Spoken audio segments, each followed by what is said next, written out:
खबरां दे बुलेटिन च तुहाडा स्वागत है। नज़र मारदे हां अज दीआं खास खबरां ते। हुण खबरां विस्तार नाल। साबका डीजीपी दे विवादत बयान तो बाद खलबली जही मच गई है ते चारे पासे मुस्तफा दा विरोध हो रहा है। हालांकि उन्हां खिलाफ मामला भी दर्ज हो गया है, पर अज गुरदासपुर विच भारतीय जनता पार्टी दे वर्करां ने रोस प्रदर्शन करते हुए मुस्तफा का पुतला साड़िया ते उन्होंने कहा है कि नवजोत सिद्धू के सलाहकार हैं ते ओह जानबुझ के हिंदुओं बारे भद्दी शब्दावली वरतों कर रहे ने। जानते हैं कि कांग्रेस सरकार दियां लोक विरोधी देश विरोधी नीतियां जग जाहिर ने। कांग्रेस दे समय दे विच ही पंजाब दे हालात खराब होए, देश सारे दे विच अतवाद फैलिया। ये देश नूं तोड़न वाली जमात है और इन्हां दी हद देखो भी समय समय ते ये हिंदू समाज नूं निशाना बनाते रहंदे ने। इन्हां दे आगू पिछे मुख्यमंत्री चन्नी नवजोत सिद्धू इन्हां दी पता नहीं की मिली भगत सी कि साडे मानयोग प्रधानमंत्री नरेंद्र मोदी जी की सुरक्षा नूं इन्हां ने खतरे च पाया, भारी चूक कीती ते प्रधानमंत्री की जान नूं भी खतरे दे विच पाया। हुण मोहम्मद मुस्तफा जिहड़ा रज़िया बेगम दा उत्थों दी मंत्री दा हसबैंड है ते नवजोत सिंह सिद्धू का मार्गदर्शक है, वह सलाहकार है, उस आदमी ने इन्नी घटिया शब्दावली बयान की है। वो कहता वो बई मलेरकोटले प्रोग्राम नहीं हो सकता। वो मोहम्मद मुस्तफा पूरे हिंदू समाज नूं पूरी भारतीय जनता पार्टी नूं तुक्की टारगेट करना है। अगर अज पार्टी सानू ऐलान करे हुक्म करे तो कल असी प्रोग्राम करके दिखा सकते हो। तेरी ताकत औकात नहीं। भारतीय जनता पार्टी, भारतीय जनता पार्टी, असी भारतीय जनता पार्टी चुनाव से भूतपूर्व अपना करेगी प्रदर्शन। ते ये जड़े समाज के विरोधी ने, देश के विरोधी ने, एक कोने वांगू कांग्रेस खा रही है पंजाब नू, देश नू। ये समा आ गया कि इन्हों ला के लांबे किया जाए। कौन लोग सीगे जिन्हों ने प्रधानमंत्री की रैली दे विच प्रधानमंत्री की जान नू खतरे च पाया? कौन लोग ने जिहड़े इमरान खान के दोस्त ने? कौन लोग ने जिहड़े ISI के इशारे के उत्ते काम करते हैं? ये राष्ट्र विरोधी ताकतां दे नाल मिले हुए ने। कांग्रेस दे रहिंदे देश की एकता अखंडता यकीनी नहीं हैगी। इसलिए इस गंदी जमात नूं उहदे नाल रिप्रजेंट करने वाले लीडरां नूं आने वाली चोणां 'च जनता सबक सिखाएगी। और समा आ गया कि कांग्रेस तो रहत हिंदुस्तान होएगा, उस तो पहला कांग्रेस तो रहत पंजाब असीं करन जा रहे हैं। बटाला शहर विच भी कुछ इहो ही आलम देखने को मिलिया जिथे पंजाब के साबका DGP मुस्तफा के खिलाफ रोस प्रदर्शन किया गया ते उस दे नाल ही वर्करां ने कहा है कि कांग्रेस मुस्तफा नूं बचाउण विच लगी हुई है ते उन्होंने ये भी मांग की है कि उन्हां दी पत्नी रजिया सुल्ताना तो कांग्रेस की टिकट वापस लई जावे। और उस दर्द नूं बयान नहीं किया जा सकता। मैनू ये समझ नहीं आती, अगर मनी शंकर ये पाकिस्तान जाता है तो कहता जी इस मुल्क नूं हिंदुओं तो खतरा है। अगर अम्बिका सोनी मैडम बोलती है जो कहता कि इन्हें हिंदू चेहरा नहीं चाहिए, अगर उस तो बाद दिग्विजय सिंह कहता है जो कहता भगवा आतंकवाद है। वो गल सुनो, जे तुहानू इन्ना ही डर लगता है हिंदुओं को कि साडे कोलों वोटां काहनूं मंगण आंदे हो, पहली गल। दूसरी गल है जिहड़ा मोहम्मद मुस्तफा है उसकी इन्वेस्टिगेशन कराई जाए कि जो गुरदासपुर जो SSP मौजूद सी उन्होंने बार्डर पार तो किन्ने मुहम्मदन नूं लिया के इत्थे वसाया, इनकुआरी का विषय है। मैं NIA और इंटैलीजेंस तो मंग करना है सेंटर को खास करके कि इन्हां लोगों ने जिन्ना सानू ये कालियां बिल्लियां नुकसान दिया किसी ने बचाया। दूसरी गल है अज पोलीटिकल पार्टियां इस एजेंडे नूं कैश कराना चाहती हैं। साडा कोई प्लेटफार्म नहीं पोलीटिकल, नॉन पोलीटिकल बनना है। साडे एक ही डिमांड करना है कि साडे मौजूदा MLA अपने लैटर पैड से पा के डिमांड कर दें अपने पार्टी प्रधान को कि सिद्धू का इस्तीफा लिया जाए, चन्नी का इस्तीफा लिया जाए और साडे जख्मां ते मल मलानी है कि उस बंदे नूं अगर हफ्ते अंदर अरेस्ट ना किया गया तो ये जिहड़ा हिंदुओं का प्रोसेस सड़कों पर आ जाएगा। असीं मलेरकोटले जाण नूं तैयार होवांगे। अज का संघर्ष नॉन पोलीटिकल सी, जिन्नियां भी रिलीजियस, जिन्नियां भी सोशल एडवोकेट और जिन्नियां भी बीमारी जथेबंदियां उन्हें हाथ लिया। साडे कोल ओहदा कोई नहीं किसी का भी, पर असीं मूँह ਮੂੰਹ ਵੇਖ ਰਹੇ ਹਾਂ ਕਿ ਕਿਸੇ ਵੀ ਪਾਰਟੀ ਨੇ ਅੱਜ ਤੱਕ ਆਪਣਾ ਮੂੰਹ ਨਹੀਂ ਖੋਲਿਆ ਕਿ ਜੇ ਮੂੰਹ ਖੋਲਿਆ ਤੇ ਮੁਸਲਮਾਨਾਂ ਦੀਆਂ ਵੋਟਾਂ ਸਾਨੂੰ ਨਹੀਂ ਪੈਣਗੀਆਂ। ਅਗਰ ਹਿੰਦੂਆਂ ਦੀ ਵੋਟ ਦੀ ਲੋੜ ਨਹੀਂ ਹੈਗੀ, ਪੰਜਾਬੀਆਂ ਦੀ ਵੋਟ ਦੀ ਲੋੜ ਨਹੀਂ ਹੈਗੀ ਤੇ ਉਸ ਕੁੱਤੇ ਨੂੰ ਖੁੱਲ੍ਹਾ ਛੱਡ ਦਿਓ। ਜੇ ਚਾਹੀਦਾ ਕਿ ਸਾਨੂੰ ਸਾਡੇ MLA ਸਾਹਿਬ ਸਵੇਰੇ ਲੈਟਰ ਪੈਡ ਤੇ ਲਾ ਦੇਣ, ਅਸੀਂ ਉਹਨਾਂ ਦੇ ਵੀ ਜੈ ਜੈਕਾਰ ਲਾਵਾਂਗੇ। ਜੇ ਨਾ ਕੀਤਾ ਤੇ ਸਾਡੇ ਕੋਲ ਕੋਈ ਵੋਟ ਮੰਗਣ ਦਾ ਹੱਕਦਾਰ ਨਹੀਂ ਹੋਵੇਗਾ। ਜੈ ਸ਼੍ਰੀ ਰਾਮ, ਧੰਨਵਾਦ, ਭਾਰਤ ਮਾਤਾ ਕੀ ਜੈ। ਖੰਨਾ ਵਿੱਚ ਕਾਂਗਰਸ ਦੀ ਸਰਕਾਰ ਨੇ ਵਿਕਾਸ ਕਾਰਜ ਕੀਤੇ ਸਨ, ਪਰ ਇਹਨਾਂ ਵਿਕਾਸ ਕਾਰਜਾਂ ਦੀ ਪੋਲ ਅੱਜ ਕੁਦਰਤ ਨੇ ਬਾਰਿਸ਼ ਪਾ ਕੇ ਖੋਲ ਦਿੱਤੀ ਹੈ। ਗੱਲ ਕਰਦੇ ਹਾਂ ਖੰਨਾ ਦੇ ਲਾਈਨਾਂ ਤੋਂ ਪਾਰ ਖੇਤਰ ਦੀ, ਜਿੱਥੇ ਜਨਤਾ ਨੂੰ ਨਿਕਲਣਾ ਮੁਸ਼ਕਿਲ ਹੋਇਆ ਪਿਆ ਹੈ ਤੇ ਅੱਜ ਅਕਾਲੀ ਦਲ ਤੋਂ working committee member Yadwinder Singh Jadu ਨੇ ਖੇਤਰ ਦੇ ਲੋਕਾਂ ਦੀਆਂ ਮੁਸ਼ਕਿਲਾਂ ਸੁਣੀਆਂ ਅਤੇ ਉਹਨਾਂ ਨੇ ਕਿਹਾ ਕਿ ਅਕਾਲੀ ਦਲ ਦੀ ਸਰਕਾਰ ਆਉਣ ਤੇ ਸਾਰੇ ਵਿਕਾਸ ਦੇ ਕਾਰਨ ਪੂਰੇ ਕੀਤੇ ਜਾਣਗੇ। ਹਾਲਾਤ 2 ਸਾਲ ਹੋ ਗਏ ਤੇ ਫਿਰ ਕਿਸ ਤਰ੍ਹਾਂ ਜਾਂਦੇ ਹੋ ਘਰੋਂ ਬਾਹਰ, ਕਿਸ ਤਰ੍ਹਾਂ ਜਾਂਦੇ ਹੋ ਜੀ? ਐਵੇਂ ਹੀ ਲੰਘ ਕੇ ਜਾਂਦੇ ਜੀ, ਐਵੇਂ ਹੀ ਲੰਘ ਕੇ ਜਾਂਦੇ ਰੋਜ਼। 2 ਵਾਰ ਗਿਰ ਗਏ, ਬੁਰਾ ਹਾਲ ਹੋ ਗਿਆ, ਚਿੱਕੜ ਨਾਲ ਭਰ ਗਏ, ਫਿਰ ਵਾਪਸ ਜਾਣਾ ਪਿਆ। ਤੇ ਕਦੇ ਕੋਈ MLA ਇੱਥੇ ਕੋਈ ਸਾਰ ਲੈਣ ਆਇਆ ਜੀ, ਕੋਈ ਪੁੱਛਣ ਆਇਆ? ਪੁੱਛਣ ਨਹੀਂ, ਗੱਡੀ ਲੈ ਕੇ ਲੰਘੇ ਆ ਜੀ। ਮੈਂ ਸੁਣਿਆ ਵੀ ਪਰਸੋਂ ਆਏ ਸੀਗੇ, ਉਸ ਦਿਨ ਜਦੋਂ ਸਾਨੂੰ ਪਤਾ ਲੱਗਿਆ ਗਿਰਨ ਤੋਂ 1 ਦਿਨ ਬਾਅਦ, ਤੇ ਗੱਡੀ ਲੈ ਕੇ ਉਰੇ ਦੀ ਲੰਘੇ। ਅਸੀਂ ਕਿਹਾ ਵੀ ਜੇ ਤੁਰ ਕੇ ਜਾਣ ਤਾਂ ਪਤਾ ਲੱਗੇ ਉਹਨਾਂ ਨੂੰ। ਤੇ ਬੱਚੇ ਸਕੂਲ ਵਗੈਰਾ ਕਿੱਦਾਂ ਜਾਂਦੇ ਆ ਫਿਰ? ਬੱਚੇ ਵੀ ਏਦਾਂ ਹੀ ਵੀਰ ਜੀ ਇਹਦੇ ਵਿੱਚੋਂ ਹੀ ਜੀ। ਹੋਰ ਤੇ ਸਰਟੀਫਿਕੇਟ ਕਿੱਦਾਂ? 60 ਆਪਾਂ ਇੱਧਰ ਨੰਦੀ ਕਲੋਨੀ ਜੀ। ਤੇ ਕੀ ਹਾਲਾਤ ਨੇ ਤੁਹਾਡੇ ਇਲਾਕੇ ਦੇ? ਹਾਲਾਤ ਵੀਰੇ ਦੇਖ ਲਓ, ਤੁਹਾਡੇ ਸਾਹਮਣੇ ਹੀ ਆ ਵੀ ਰੋਜ਼ ਕੰਮ ਕਰਤੇ ਜਾਣਾ ਹੁੰਦਾ ਬੰਦਾ, ਉਰੇ ਕੋਈ ਮੋਟਰਸਾਈਕਲ ਦਾ ਕੀ ਸਾਈਕਲ ਚੱਕ ਕੇ ਵੀ ਨਹੀਂ ਲੰਘ ਸਕਦਾ। ਅੱਜ ਪੈਦਲ ਹੀ ਆਉਣਾ ਪਿਆ ਮੈਨੂੰ ਉਰੇ। ਤੇ ਹੋਰ ਲੋਕਾਂ ਨੂੰ ਕੀ ਮੁਸ਼ਕਲਾਂ ਆਉਂਦੀਆਂ ਨੇ ਜੀ? ਮੁਸ਼ਕਿਲਾਂ ਵੀਰੇ ਰੋਡ ਜਦ ਬਣਿਆ ਨਹੀਂ ਗਾ, ਕੋਈ ਗਿਰ ਕੇ ਜਾਂਦਾ। ਉਦੋਂ ਕਹਿੰਦੇ ਉਰੇ ਕਿਸੇ ਦੀ ਥੋੜੇ ਦਿਨ ਪਹਿਲਾਂ ਹੀ ਬਾਂਹ ਟੁੱਟ ਗਈ ਗਿਰ ਕੇ। ਬਹੁਤ ਔਖਾ ਹੋ ਰਿਹਾ ਏ ਉਰੇ ਰਾਹਦਾਰੀ। MLA ਸਾਹਿਬ ਨੇ ਜੀ ਆਪਣੇ ਕੋਟਲੀ ਸਾਹਿਬ, ਹੁਣ ਉਹਨਾਂ ਨੂੰ ਆਪਾਂ ਤਾਂ ਇਲਜ਼ਾਮ ਉਹਨਾਂ ਨੂੰ ਦੇ ਸਕਦੇ ਜੀ ਇਸ ਗੱਲ 1000 ਕਰੋੜ ਰੁਪਇਆ ਕਰਨੇ ਤੇ ਲਾਤਾ ਵੀ ਮੈਂ ਬਹੁਤ ਅੱਗੇ ਵਿਕਾਸ ਚ ਲਿਆਂਦਾ ਜੀ। ਵਿਕਾਸ ਤਾਂ ਤੁਹਾਡੇ ਸਾਹਮਣੇ ਜੀ, ਜਿਉਂਦਾ ਜਾਗਦਾ ਵਾ ਵਿਕਾਸ ਆ ਜੀ, ਇਹਨੂੰ ਆਪਾਂ ਹੁਣ ਇਹੀ ਕਹਿ ਸਕਦੇ ਜੀ। ਹਾਲਾਤ ਜਿਹੜੇ ਉਹਨਾਂ ਨੇ ਕੀਤੇ ਹੋਏ ਨੇ ਜੀ, ਤੋਂ ਬਿਹਤਰ ਤਾਂ ਕੋਈ ਹੋ ਨਹੀਂ ਸਕਦੇ ਜੀ। ਤੇ ਗਲੀਆਂ ਨਾਲੀਆਂ ਦੇ ਹੋਰ ਕੀ ਹਾਲਾਤ ਨੇ, ਕੀ ਮੁਸ਼ਕਲਾਂ ਹੁੰਦੀਆਂ ਤੁਹਾਨੂੰ? ਦੇਖੋ ਜੀ, ਆਉਣੇ ਵਾਲਾ ਸਮਾਂ ਤਾਂ ਹੁਣ ਇਹ ਹੈ ਜੀ, ਇਹੀ ਕਹਿ ਸਕਦੇ ਜੀ, ਅਗਰ ਤੁਸੀਂ ਉਹਦੇ ਹੱਕ 'ਚ ਖੜਦੇ ਹੋ ਜੀ, ਪਬਲਿਕ ਖੜਦੀ ਹੈ ਜੀ, ਤਾਂ ਇਦੋਂ ਵੀ ਬਿਹਤਰ ਤਾਂ ਹੋ ਨਹੀਂ ਸਕਦੇ ਜੀ ਜਿਹੜੇ ਇਸ ਟਾਈਮ ਨੇ ਜੀ। ਕੁਝ ਅਸੀਂ ਤਾਂ ਬਹੁਤ ਬਾਰ ਇਹ ਕੋਸ਼ਿਸ਼ ਵੀ ਕੀਤੀ, ਆਉਂਦੇ ਵੀ ਰਹੇ ਹਾਂ। ਲਾਈਨੋਂ ਪਾਰ ਇਲਾਕਾ ਜੋ ਮੇਨ ਗੋਦਾਮ ਰੋਡ ਹੈ, ਹਮੇਸ਼ਾ ਲੋਕਾਂ ਦੀਆਂ ਮੁਸ਼ਕਲਾਂ ਦੇਖ ਕੇ ਵੀ ਜਾਂਦੇ ਰਹੇ। ਪਹਿਲਾਂ ਵੀ ਤੁਸੀਂ ਅਖਬਾਰਾਂ 'ਚ ਖਬਰਾਂ ਲਾਈਆਂ, PTC ਦੇ ਵੀ ਚੱਲੀ, ਬਹੁਤ ਸਾਰੇ ਚੈਨਲਾਂ 'ਤੇ ਵੀ ਚੱਲੀਆਂ। ਬਾਰ ਦੁਹਾਈ ਦੇਣ 'ਤੇ, ਕਿਉਂਕਿ ਵਿਰੋਧੀ ਪਾਰਟੀਆਂ ਦਾ ਕੰਮ ਹੁੰਦਾ ਆਵਾਜ਼ ਉਠਾਉਣੀ, ਲੋਕਾਂ ਦੇ ਨਾਲ ਖੜਨਾ। ਹਮੇਸ਼ਾ ਖੜਦੇ ਆਏ ਹਾਂ, ਲੋਕਾਂ ਵਾਸਤੇ ਆਵਾਜ਼ ਚੁੱਕਦੇ ਆਏ ਹਾਂ। ਅੱਜ ਵੀ ਅਸੀਂ ਆਵਾਜ਼ ਚੁੱਕਣਾ ਕਿ ਹਾਲਾਤ ਦੇਖੋ, ਸਾਰੀ ਜੋ ਗੋਦਾਮ ਰੋਡ ਮੇਨ ਰੋਡ ਆ, ਕਿਸੇ ਨੂੰ ਐਮਰਜੈਂਸੀ ਪੈ ਜਾਵੇ, ਕਿਸੇ ਸਾਡੀ ਭੈਣ ਦੇ ਬੱਚਾ ਹੋਣੇ ਵਾਲਾ ਹੋਵੇ, ਜਾਂ ਕਿਸੇ ਵੀਰ ਦੇ ਕੋਈ ਸੱਟ ਪੇਟ ਲੱਗੀ ਹੋਵੇ, ਜਾਂ ਕੋਈ ਦਰਦ ਹੋ ਜਾਵੇ, ਕੋਈ ਰਾਤ ਨੂੰ ਕੋਈ ਮੁਸ਼ਕਿਲ ਆ, ਕੋਈ ਬਿਮਾਰ ਠਮਾਰ ਹੋ ਜਾਵੇ, ਇੱਥੋਂ ਲਿਜਾ ਕੇ ਲੈ ਕੇ ਜਾਣ ਵਾਲਾ ਵੀ ਹਾਲ ਨਹੀਂ। ਕੋਈ ਮਿਸ ਹੈਪਨਿੰਗ ਹੋ ਜਾਵੇ, ਉਹ ਮਤਲਬ ਕਿਸੇ ਵੀ ਤਰ੍ਹਾਂ ਇੱਥੋਂ ਜਾ ਕੇ ਹਸਪੀਟਲ ਨਹੀਂ ਬੰਦਾ ਪਹੁੰਚ ਸਕਦਾ। ਸੋ ਮੈਂ ਕਹੂੰਗਾ ਇੰਨੇ ਮਾੜੇ ਹਾਲਾਤ ਨੇ ਇੱਥੋਂ ਦਾ ਜੋ ਹੁਣ ਮਤਲਬ ਜੋ ਹੁਣ ਸਰਕਾਰ ਜੋ ਖਤਮ ਹੋਈ ਆ ਕਾਂਗਰਸ ਦੀ, ਮੈਂ ਕਹੂੰਗਾ ਇੱਥੋਂ ਦਾ ਜੋ ਮੰਤਰੀ ਸੀ ਉਹ ਕਹਿ ਰਿਹਾ ਮੈਂ 1000 ਕਰੋੜ ਦੇ ਮਤਲਬ ਪ੍ਰੋਜੈਕਟ 1000 ਕਰੋੜ ਦਾ ਲਿਆਂਦਾ, ਮੈਂ 1000 ਕਰੋੜ ਰੁਪਈਆ ਖੰਨੇ ਤੇ ਲਾਤਾ। ਤੁਸੀਂ ਦੇਖੋ ਕਿਤੇ ਇੱਥੇ ਸਾਰੇ ਮੈਂ ਕਹੂੰਗਾ ਲਾਈਨੋਂ ਪਾਰ ਤੇ ਕਿਤੇ 2-4 ਕਰੋੜ ਵੀ ਲੱਗਿਆ ਹੋਵੇ ਤਾਂ ਮੈਨੂੰ ਦਿਖਾ ਦਿਓ। ਇੰਨੀ ਬੁਰੀ ਹਾਲਾਤ ਆ, ਲੋਕਾਂ ਦੀਆਂ ਮੁਸ਼ਕਲਾਂ ਤੁਸੀਂ ਆਪ ਸੁਣ ਚੁੱਕੇ ਹੋ ਕੀ ਹਾਲਾਤ ਨੇ ਲੋਕਾਂ ਦੇ। ਅੱਜ ਵੀ ਅਸੀਂ ਬਰਸਾਤ ਹੋ ਰਹੀ ਆ, ਲੋਕਾਂ ਦੇ ਦੁੱਖ ਦਰਦ 'ਚ ਸ਼ਾਮਲ ਹੋਣਾ ਆ, ਦੁੱਖ ਦਰਦ 'ਚ ਦੇਖਣਾ ਆ ਕਿ ਲੋਕਾਂ ਦੇ ਹਾਲਾਤ ਕੀ ਨੇ। ਸੋ ਬਹੁਤ ਮਾੜੀ ਜ਼ਿੰਦਗੀ, ਬਹੁਤ ਨਰਕ ਭਰੀ ਜ਼ਿੰਦਗੀ ਲੋਕ ਜਿਉ ਰਹੇ ਨੇ। ਹਜੇ ਤੱਕ ਨਾ ਪ੍ਰਸ਼ਾਸਨ ਦੇ, ਨਾ ਮੈਂ ਕਹੂੰਗਾ ਕਮੇਟੀ ਦੇ, ਨਾ ਹੁਣ ਤੱਕ ਜੋ ਚੱਲੀ ਆਈ ਹੈ ਸਰਕਾਰ ਦੇ, ਕਿਸੇ ਦੇ ਕੰਨ 'ਤੇ ਜੂੰ ਨਹੀਂ ਸਰਕੀ।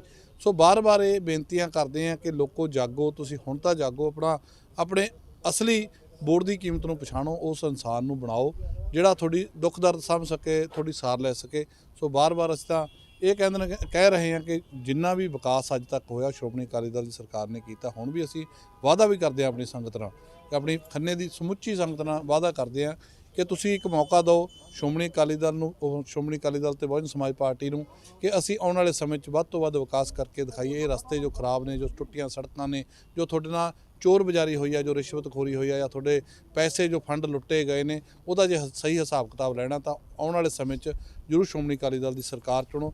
ਸੀਨੀਅਰ ਕਾਂਗਰਸੀ ਅਸ਼ੋਕ ਨਾਨੋਵਾਲ ਕਾਂਗਰਸ ਪਾਰਟੀ ਨੂੰ ਅਲਵਿਦਾ ਕਹਿ ਕੇ ਵਿਧਾਨ ਸਭਾ ਹਲਕਾ ਬਲਾਚੌਰ ਤੋਂ ਆਜ਼ਾਦ ਚੋਣ ਲੜਨ ਦਾ ਐਲਾਨ ਕਰ ਦਿੱਤਾ ਗਿਆ ਹੈ। ਇਸ ਸੰਬੰਧ ਵਿੱਚ ਉਹਨਾਂ ਨੇ ਅੱਜ ਪ੍ਰੈਸ ਕਾਨਫਰੰਸ ਵੀ ਕੀਤੀ ਅਤੇ ਉਹਨਾਂ ਨੇ ਕਿਹਾ ਹੈ ਕਿ ਕਾਂਗਰਸ ਪਾਰਟੀ ਨੇ ਉਹਨਾਂ ਨਾਲ ਧੋਖਾ ਕੀਤਾ ਹੈ, ਜਦੋਂ ਕਿ ਉਹ ਕਾਂਗਰਸ ਦੇ ਹਮੇਸ਼ਾ ਵਫਾਦਾਰ ਸਿਪਾਹੀ ਰਹੇ ਨੇ, ਪਰ ਲੀਡਰਸ਼ਿਪ ਨੇ ਉਹਨਾਂ ਦੀ ਮਿਹਨਤ ਦਾ ਮੁੱਲ ਨਹੀਂ ਪਾਇਆ ਤੇ ਉਹਨਾਂ ਨੇ ਕਿਹਾ ਹੈ ਕਿ ਇਸੇ ਆਜ਼ਾਦ ਉਮੀਦਵਾਰ ਦੇ ਤੌਰ ਤੇ ਉਹ ਚੋਣ ਲੜਨਗੇ। ਸਾਡੀ ਕਾਂਗਰਸ ਪਾਰਟੀ ਨੇ, ਮੈਂ ਵੀ ਅਪਲਾਈ ਕੀਤਾ, ਸੋਨੂ ਭਾਟੀਏ ਨੇ ਕੀਤਾ, ਵਿੱਕੀ ਨੇ ਕੀਤਾ, ਹੋਰ ਵੀ 1-2 ਬੰਦਿਆਂ ਨੇ ਕੀਤਾ। ਪਾਰਟੀ ਨੇ ਕਿਸੇ ਕਾਂਗਰਸੀ ਨੂੰ ਟਿਕਟ ਨਹੀਂ ਦਿੱਤਾ, ਇੱਕ ਉਸ ਬੰਦੇ ਨੂੰ ਟਿਕਟ ਦਿੱਤਾ ਜਿਹਦਾ ਕਾਂਗਰਸ ਦੇ ਨਾਲ ਕੋਈ ਲੈਣਾ ਦੇਣਾ ਨਹੀਂ ਸੀਗਾ, ਜਿਹਨੇ ਸਾਡੇ ਕਾਂਗਰਸ ਦੇ ਵਰਕਰਾਂ ਦੇ ਪਰਚੇ ਕਰਾਏ, ਲਾਠੀਆਂ ਚਲਵਾਈਆਂ, ਉਸ ਬੰਦੇ ਨੂੰ ਟਿਕਟ ਦਿੱਤੀ। ਉਸ ਤੋਂ ਬਾਅਦ ਕੈਪਟਨ ਸਾਹਿਬ ਨੇ ਮੈਨੂੰ ਚੰਡੀਗੜ੍ਹ ਬੁਲਾਇਆ, ਕਹਿੰਦੇ ਬੇਟਾ ਟਿਕਟਾਂ ਦੇਤੀਆਂ ਹਾਈ ਕਮਾਨ ਨੇ, ਮਨਪ੍ਰੀਤ ਦੇ ਖਾਤੇ 'ਚ 3 ਟਿਕਟਾਂ ਆਈਆਂ, ਰਾਹੁਲ ਗਾਂਧੀ ਨੇ 3 ਟਿਕਟਾਂ ਇਹ ਖਾਤੇ 'ਚ ਪਾ ਦਿੱਤੀਆਂ, ਇਸ ਕਰਕੇ ਹੁਣ ਤੇਰਾ ਕੁਝ ਨਹੀਂ ਹੋ ਸਕਦਾ। ਉਸ ਤੋਂ ਪਹਿਲਾਂ ਮਹਾਰਾਜਾ ਸਾਹਿਬ ਦੇ ਬੈਠ ਕੇ ਹਰੀਸ਼ ਚੌਧਰੀ ਉੱਥੇ ਬੈਠਾ ਸੀਗਾ, ਆਸ਼ਾ ਕੁਮਾਰੀ ਉੱਥੇ ਬੈਠੀ ਸੀਗੀ, ਮੇਰੇ ਨਾਲ 1.5 ਕਰੋੜ ਦੀ ਡੀਲ ਹੋਈ ਸੀ ਇਹਨਾਂ ਦੀ ਵੀ ਪ੍ਰਸ਼ਾਂਤ ਕਿਸ਼ੋਰ ਨੂੰ 1.5 ਕਰੋੜ, ਕਿਉਂਕਿ ਜਿਹੜਾ ਪੰਜਾਬ ਦੇ ਵਿੱਚ ਇਲੈਕਸ਼ਨ ਲੜ ਰਹੇ ਆ ਉਹ ਪ੍ਰਸ਼ਾਂਤ ਕਿਸ਼ੋਰ ਦੇ ਨਾਲ ਆਪਾਂ ਇਲੈਕਸ਼ਨ ਲੜ ਰਹੇ ਆ, ਸਾਰਾ ਇਲੈਕਸ਼ਨ ਉਹ ਮੈਨੇਜ ਕਰ ਰਿਹਾ ਹੈ, ਉਹਨੂੰ ਆਪਾਂ ਫੰਡ ਦੇਣਾ ਹੈ। ਇਹਨਾਂ ਦੀ ਮੇਰੀ ਗੱਲ ਮੁੱਕ ਗਈ ਵੀ ਦਵਾਂਗੇ 1.5 ਕਰੋੜ ਦਵਾਂਗੇ ਪਾਰਟੀ ਫੰਡ, ਅਸੀਂ ਜਿੱਥੋਂ ਮਰਜ਼ੀ ਜ਼ਮੀਨ ਵੇਚ ਕੇ ਦਈਏ, ਅਸੀਂ ਪਾਰਟੀ ਲਈ ਕੰਮ ਕੀਤਾ, ਪਾਰਟੀ ਲਈ ਇਲੈਕਸ਼ਨ ਲੜਾਂਗੇ। ਪਰ ਇਹਨਾਂ ਨੇ ਰਾਹੁਲ ਗਾਂਧੀ ਜੀ ਨੇ ਮਨਪ੍ਰੀਤ ਨੂੰ 3 ਟਿਕਟਾਂ ਦੇ ਦਿੱਤੀਆਂ, ਜਿਹਦੇ 'ਚ ਸਾਡਾ ਬਲਾਚੌਰ ਦੀ ਵੀ ਬਲੀ ਚੜਾ ਦਿੱਤੀ। ਕੈਪਟਨ ਸਾਹਿਬ ਨੇ ਸੱਦ ਕੇ ਕਿਹਾ ਕਿ ਬੇਟਾ ਮਦਦ ਕਰੋ, ਇਹਨੂੰ ਜਿਤਾਣਾ ਹੈ ਤਾਂ ਹੀ ਸਰਕਾਰ ਬਣਨੀ ਹੈ, ਤੁਹਾਡੀ ਐਡਜਸਟਮੈਂਟ ਕਰਾਂਗੇ। ਅਸੀਂ ਇਹਦੀ ਪੂਰੀ ਮਿਹਨਤ ਕੀਤੀ, ਇਹਦੇ ਨਾਲ ਦਿਨ ਰਾਤ ਰਹੇ। ਇਹਦਾ ਜਵਾਈ ਸਾਡੇ ਨਾਲ ਸੀਗਾ, ਆ ਮੇਰਾ ਵੱਡਾ ਮੇਰਾ ਵੀਰ ਹੈ ਜੱਸੀ ਜੀ, ਰਾਤ ਦਿਨ ਸੜੋਏ ਪਿੰਡਾਂ 'ਚ, ਸਾਰਿਆਂ ਪਿੰਡਾਂ 'ਚ ਅਸੀਂ ਘੁੰਮਦੇ ਰਹੇ। ਇਲੈਕਸ਼ਨ ਤੋਂ ਪਹਿਲਾਂ ਵੀ ਜਿੱਥੇ ਪਤਾ ਲੱਗਦਾ ਸੀ ਕਿ ਅਕਾਲੀ ਦਲ ਵਾਲਿਆਂ ਦੀ ਦਾਰੂ ਜਾ ਰਹੀ ਹੈ, ਅਸੀਂ ਮਗਰ ਗੱਡੀਆਂ ਲਾ ਭਜਾਉਂਦੇ ਰਹੇ। ਉਸ ਤੋਂ ਬਾਅਦ ਸਾਡੇ MLA ਸਾਹਿਬ ਜਿੱਤ ਗਏ। ਜਿੱਤਣ ਤੋਂ ਬਾਅਦ ਇਸ ਬੰਦੇ ਨੇ ਮੇਰੇ ਪਿੰਡ ਦੇ ਵਿੱਚ ਚਾਹ ਦਾ ਪ੍ਰੋਗਰਾਮ ਰੱਖਿਆ, ਟੀ ਪਾਰਟੀ, ਔਰ ਇਸ ਬੰਦੇ ਨੇ ਮੈਨੂੰ ਫੋਨ ਤੱਕ ਨਹੀਂ ਕੀਤਾ ਕਿ ਤੇਰੇ ਪਿੰਡ ਆ ਰਹੇ ਆ। ਇਲੈਕਸ਼ਨ ਤੋਂ ਪਹਿਲਾਂ ਇਹਦਾ ਮੈਂ ਇਕੱਠ ਕੀਤਾ, ਜਿੰਨੀ ਮੇਰੀ ਸਮਰੱਥਾ ਸੀਗੀ ਮੈਂ ਉਹਨੂੰ ਫੰਡ ਵੀ ਦਿੱਤਾ, ਪਰ ਇਸ ਬੰਦੇ ਨੇ 5 ਸਾਲਾਂ ਦੇ ਵਿੱਚ ਇੱਕ ਵਾਰ ਵੀ ਮੈਨੂੰ ਕਿਸੇ ਮੀਟਿੰਗ 'ਚ ਨਹੀਂ ਸੱਦਿਆ, ਕਿਸੇ ਫੰਕਸ਼ਨ 'ਚ ਨਹੀਂ ਸੱਦਿਆ। ਆਉਣ ਵਾਲੀਆਂ ਪੰਜਾਬ ਵਿਧਾਨ ਸਭਾ ਚੋਣਾਂ ਲਈ ਵਿਧਾਨ ਸਭਾ ਹਲਕਾ ਧੂਰੀ ਤੋਂ ਆਮ ਆਦਮੀ ਪਾਰਟੀ ਵਿੱਚ ਖਿਲਾਰਾ ਪੈਂਦਾ ਨਜ਼ਰ ਆ ਰਿਹਾ ਹੈ। ਦਰਅਸਲ ਪਹਿਲਾਂ ਇੱਥੇ ਸੰਦੀਪ ਸਿੰਗਲਾ ਨੇ ਦਾਅਵੇਦਾਰੀ ਜਤਾਈ ਸੀ, ਪਰ ਹਾਈ ਕਮਾਨ ਨੇ ਭਗਵੰਤ ਮਾਨ ਨੂੰ ਧੂਰੀ ਤੋਂ ਚੋਣ ਮੈਦਾਨ ਵਿੱਚ ਉਤਾਰ ਦਿੱਤਾ ਸੀ। ਪਰ ਹੁਣ ਸੰਦੀਪ ਸਿੰਗਲਾ ਦੀ ਪੂਰੀ ਟੀਮ ਆਮ ਆਦਮੀ ਪਾਰਟੀ ਦੇ ਸਾਰੇ ਅਹੁਦਿਆਂ ਤੋਂ ਅਸਤੀਫਾ ਦੇਣ ਲਈ ਤਿਆਰ ਬੈਠੀ ਹੈ। ਅੱਜ ਹਜ਼ਾਰਾਂ ਸਮਰਥਕਾਂ ਨੇ ਭਗਵੰਤ ਮਾਨ ਦੇ ਖਿਲਾਫ ਨਾਅਰੇ ਲਗਾਏ ਅਤੇ ਕੇਜਰੀਵਾਲ ਦੇ ਖਿਲਾਫ ਵੀ ਨਾਅਰੇ ਲਗਾਏ। ਜੇ CM ਬਣ ਕੇ ਆਂਦਾ ਮੈਂ ਰਿਜ਼ਾਈਨ ਵੀ ਕਰੂੰਗਾ, ਅੱਜ ਵੀ ਇਲੈਕਸ਼ਨ ਮੈਂ ਲੜੂ, ਕੱਲ ਨੂੰ ਫੇਰ ਇਲੈਕਸ਼ਨ ਮੈਂ ਲੜੂੰਗਾ। ਪਾਰਟੀ ਵਰਕਰਾਂ ਨੂੰ ਇਸ ਗੱਲ ਦਾ ਮੈਨੂੰ ਕੇਜਰੀਵਾਲ ਸਾਹਿਬ ਨੇ ਪੂਰਾ ਭਰੋਸਾ ਦਿਵਾਇਆ, ਪਰ ਅੱਜ ਮੇਰਾ ਵਿਸ਼ਵਾਸ ਕੇਜਰੀਵਾਲ ਸਾਹਿਬ ਤੋਂ ਉੱਠ ਗਿਆ ਵੀ ਉਹ 1 ਨੰਬਰ ਦਾ ਝੂਠਾ ਹੈ। ਭਗਵੰਤ ਮਾਨ ਵੀ ਝੂਠਾ ਹੈ ਤੇ ਕੇਜਰੀਵਾਲ ਉਦੋਂ ਜ਼ਿਆਦਾ ਝੂਠਾ ਹੈਗਾ। ਮੈਂ ਤਾਂ ਅੱਜ ਤੁਹਾਡੇ ਥਰੂ ਫੇਰ ਇਨਸਾਫ ਮੰਗਦਾ ਕੇਜਰੀਵਾਲ ਸਾਹਿਬ ਤੋਂ ਵੀ ਮੈਨੂੰ ਇਨਸਾਫ ਦਿੱਤਾ ਜਾਵੇ। ਅਸੀਂ ਅੱਜ ਸੰਦੀਪ ਸਿੰਘ ਬਾਬੂ ਜੀ ਨਾਲ ਮੀਟਿੰਗ ਕਰੀ ਹੈ ਜੀ, ਤੇ ਇਹਨਾਂ ਨੂੰ ਟਿਕਟ ਨਹੀਂ ਮਿਲੀ ਹੈਗੀ। ਅਸੀਂ ਇਹਨਾਂ ਨਾਲ ਪੂਰਾ ਭਰੋਸਾ ਦਿਵਾਉਣਾ ਕਿ ਅਸੀਂ ਆਜ਼ਾਦ ਖੜਨਾ, ਅਸੀਂ ਪੂਰਾ ਸਾਥ ਦੇਵਾਂਗੇ। ਅੱਜ ਦੇਖ ਲਓ ਇੰਨੇ ਮੌਸਮ ਦੇ ਵਿੱਚ ਵੀ ਲੱਖਾਂ ਦੁਨੀਆ ਹਜ਼ਾਰਾਂ ਦੇ ਲੋਕ ਇਕੱਠੇ ਹੋ ਗਏ ਤੇ ਭਗਵੰਤ ਮਾਨ ਨੇ ਸਾਡੇ ਨਾਲ ਧੋਖਾ ਕੀਤਾ ਜੀ। ਟਿਕਟ ਮਿਲਣ ਤੋਂ 10 ਦਿਨ ਪਹਿਲਾਂ 5 ਦਿਨ ਪਹਿਲਾਂ ਵੀ ਸਾਡੇ ਨਾਲ ਸਾਨੂੰ ਭਰੋਸਾ ਦਿਵਾਇਆ ਗਿਆ ਵੀ ਤੁਹਾਨੂੰ ਟਿਕਟ ਮਿਲੂਗੀ, ਪਰ ਜਦੋਂ ਟਿਕਟ ਭਗਵੰਤ ਮਾਨ ਦੇ ਦਿੱਤੀ, ਹਾਲਾਂਕਿ ਉਹਦਾ ਹੱਕ ਸੀ ਕਿ ਸਾਰੇ ਪੰਜਾਬ 'ਚ ਪ੍ਰਚਾਰ ਕਰਦਾ। ਜਦੋਂ ਉਹਨਾਂ ਦੀ 58 ਸੀਟਾਂ ਆਈਆਂ, ਅਸੀਂ ਇੱਕ ਸੀ ਜਿਹੜੀ ਲਾਸਟ ਸੀਟ ਸੀ ਉਹ ਅਸੀਂ ਧੂਰੀ ਦੀ ਜਿੱਤ ਕੇ ਫੇਰ ਅਸੀਂ ਉਹਨਾਂ ਨੂੰ ਛੱਡ ਦਿੱਤੇ। ਇਹ ਸਾਡੇ ਬਾਬੀ ਨੇ ਖੁਦ ਉਹਨਾਂ ਨੂੰ ਮੀਟਿੰਗ ਦੇ ਵਿੱਚ ਕਿਹਾਗਾ, ਪਰ ਉਹਨਾਂ ਨੇ ਸਾਡੇ ਨਾਲ ਧੋਖਾ ਕੀਤਾਗਾ, ਬਹੁਤ ਵੱਡਾ ਧੋਖਾ ਕੀਤਾ। ਭਗਵੰਤ ਮਾਨ ਅਗਰ ਧੂਰੀ ਚਾਹੁੰਦਾ ਤਾਂ ਕਿਸ ਤਰ੍ਹਾਂ ਦਾ ਸਵਾਗਤ ਕੀਤਾ ਜਾਵੇਗਾ? ਕੀ ਸਵਾਲ ਪੁੱਛੋਗੇ ਤੁਸੀਂ ਉਹਨਾਂ ਤੋਂ? ਅਸੀਂ ਜੀ ਭਗਵੰਤ ਮਾਨ ਦਾ ਫੁੱਲ ਵਿਰੋਧ ਕਰਾਂਗੇ ਜੀ, ਕਿਉਂਕਿ ਉਹਨੇ ਸਾਡੇ 7 ਸਾਲਾਂ ਦੇ ਵਿੱਚ ਸਾਡੇ ਸ਼ਹਿਰ ਨੂੰ ਕੀ ਦਿੱਤਾਗਾ, ਕੀ ਦੇਣ ਦਿੱਤਾਗਾ। 7 ਸਾਲਾਂ ਦੇ ਵਿੱਚ ਸਾਡੇ ਪਿੰਡਾਂ ਦੇ ਵਿੱਚ ਕਿਤੇ ਕਿਸੇ ਦੇ ਧੂਰੀ ਦੇ ਵਿੱਚ ਆਏ ਨਹੀਂ ਹੈਗੇ। ਅਸੀਂ ਉਹਨਾਂ ਦਾ ਕਿਵੇਂ ਸਵਾਗਤ ਕਰਾਂਗੇ? ਸਾਨੂੰ ਇੱਕ ਗੱਲ ਦਾ ਜਵਾਬ ਦੇ ਦੇਣ। ਸਵਾਗਤ ਉਸ ਬੰਦੇ ਦਾ ਹੁੰਦਾ ਜਿਹੜਾ ਦੁੱਖ ਸੁੱਖ 'ਚ ਖੜੇ। ਜੋ ਸੰਦੀਪ ਸਿੰਗਲਾ ਦਾ ਯੋਗਦਾਨ ਰਿਹਾ, ਦੇਖੋ ਇਹ ਲੋਕਾਂ ਦਾ ਪਿਆਰ ਹੈ ਉਹਨਾਂ ਦੇ ਪਰਿਵਾਰ ਪ੍ਰਤੀ, ਔਰ ਇਹਨੂੰ ਕੋਈ ਵਿਰੋਧ ਵਾਲੀ ਰਾਜਨੀਤੀ ਨਹੀਂ ਅਸੀਂ ਕਹਿ ਸਕਦੇ ਕਿ ਵਿਰੋਧ ਕੀਤਾ ਇਹਨਾਂ ਨੇ ਪਰਿਵਾਰਾਂ ਨੇ। ਇਹ ਸਾਥੀਆਂ ਦਾ ਪਿਆਰ ਹੈ ਜਿਹੜਾ ਮਿਲ ਰਿਹਾ ਹੈ। ਤੇ ਭਗਵੰਤ ਮਾਨ ਜੀ ਨੂੰ ਇਹਨਾਂ ਨੇ ਅਪੀਲ ਕੀਤੀ ਹੈ, ਅਸੀਂ ਸੰਗਰੂਰ ਵੱਲੋਂ ਵੀ ਅਪੀਲ ਕੀਤੀ ਸੀ ਕਿ ਮਾਨ ਸਾਹਿਬ ਧੂਰੀ ਜੀ ਦਾ ਹੱਕ ਬਣਦਾ ਉਹਨੂੰ ਦੇ ਦਿਓ, ਤੁਸੀਂ ਸੰਗਰੂਰ ਤੋਂ ਆ ਕੇ ਚੋਣ ਲੜ ਲਓ, ਤੁਹਾਡਾ ਕੋਈ ਫਰਕ ਧਰਕ ਦਿਨੇਸ਼ ਬਾਂਸਲ ਨਾਲ ਹੋ ਸਕਦਾ, ਪਰ ਪਾਰਟੀ ਤੁਹਾਡਾ ਸੰਗਰੂਰ ਹਰੇਕ ਵਲੰਟੀਅਰ ਤੁਹਾਡਾ ਵੈਲਕਮ ਕਰੂਗਾ। ਪਰ 28 ਦਿਨ ਹੋ ਗਏ ਸਾਨੂੰ ਅੱਜ ਮੈਸੇਜ ਦਿੱਤਿਆਂ ਨੂੰ, 28 ਦਿਨ ਤਕਰੀਬਨ ਸੰਗਰੂਰ ਦੀ ਟਿਕਟ ਅਨਾਉਂਸ ਹੋਈ ਨੂੰ ਹੋ ਗਏ, ਤਾਂ ਕਿਤੇ ਨਾ ਕਿਤੇ ਉਹ ਪਹਿਲਾਂ ਹੀ ਮਨ ਬਣਾ ਚੁੱਕੇ ਸੀ। ਔਰ ਮੈਂ ਸਮਝਦਾ ਕਿ ਪਰਿਵਾਰ ਨਾਲ ਜਿਹੜਾ, ਕਿਉਂਕਿ ਜਿਵੇਂ ਲੱਖਾ ਪਰਿਵਾਰ ਅੱਜ ਦੱਸ ਰਿਹਾ ਵੀ ਅਸੀਂ ਪਹਿਲਾਂ ਵੀ ਭਗਵੰਤ ਮਾਨ ਨੂੰ ਮਿਲਦੇ ਰਹੇ ਹਾਂ, ਔਰ ਭਗਵੰਤ ਮਾਨ ਜੀ ਬਾਰ-ਬਾਰ ਕਹਿੰਦੇ ਰਹੇ ਨੇ ਵੀ ਮੈਂ ਤੁਹਾਡੀ ਤਿਆਰੀ ਕਰਾਊਂਗਾ ਧੂਰੀ ਤੋਂ, ਤੇ ਜੇ ਐਦਾਂ ਦਾ ਕੁਝ ਕਰ ਰਹੇ ਨੇ ਤਾਂ ਉਹ ਪਿੱਠ 'ਚ ਖੰਜਰ ਹੈਗਾ।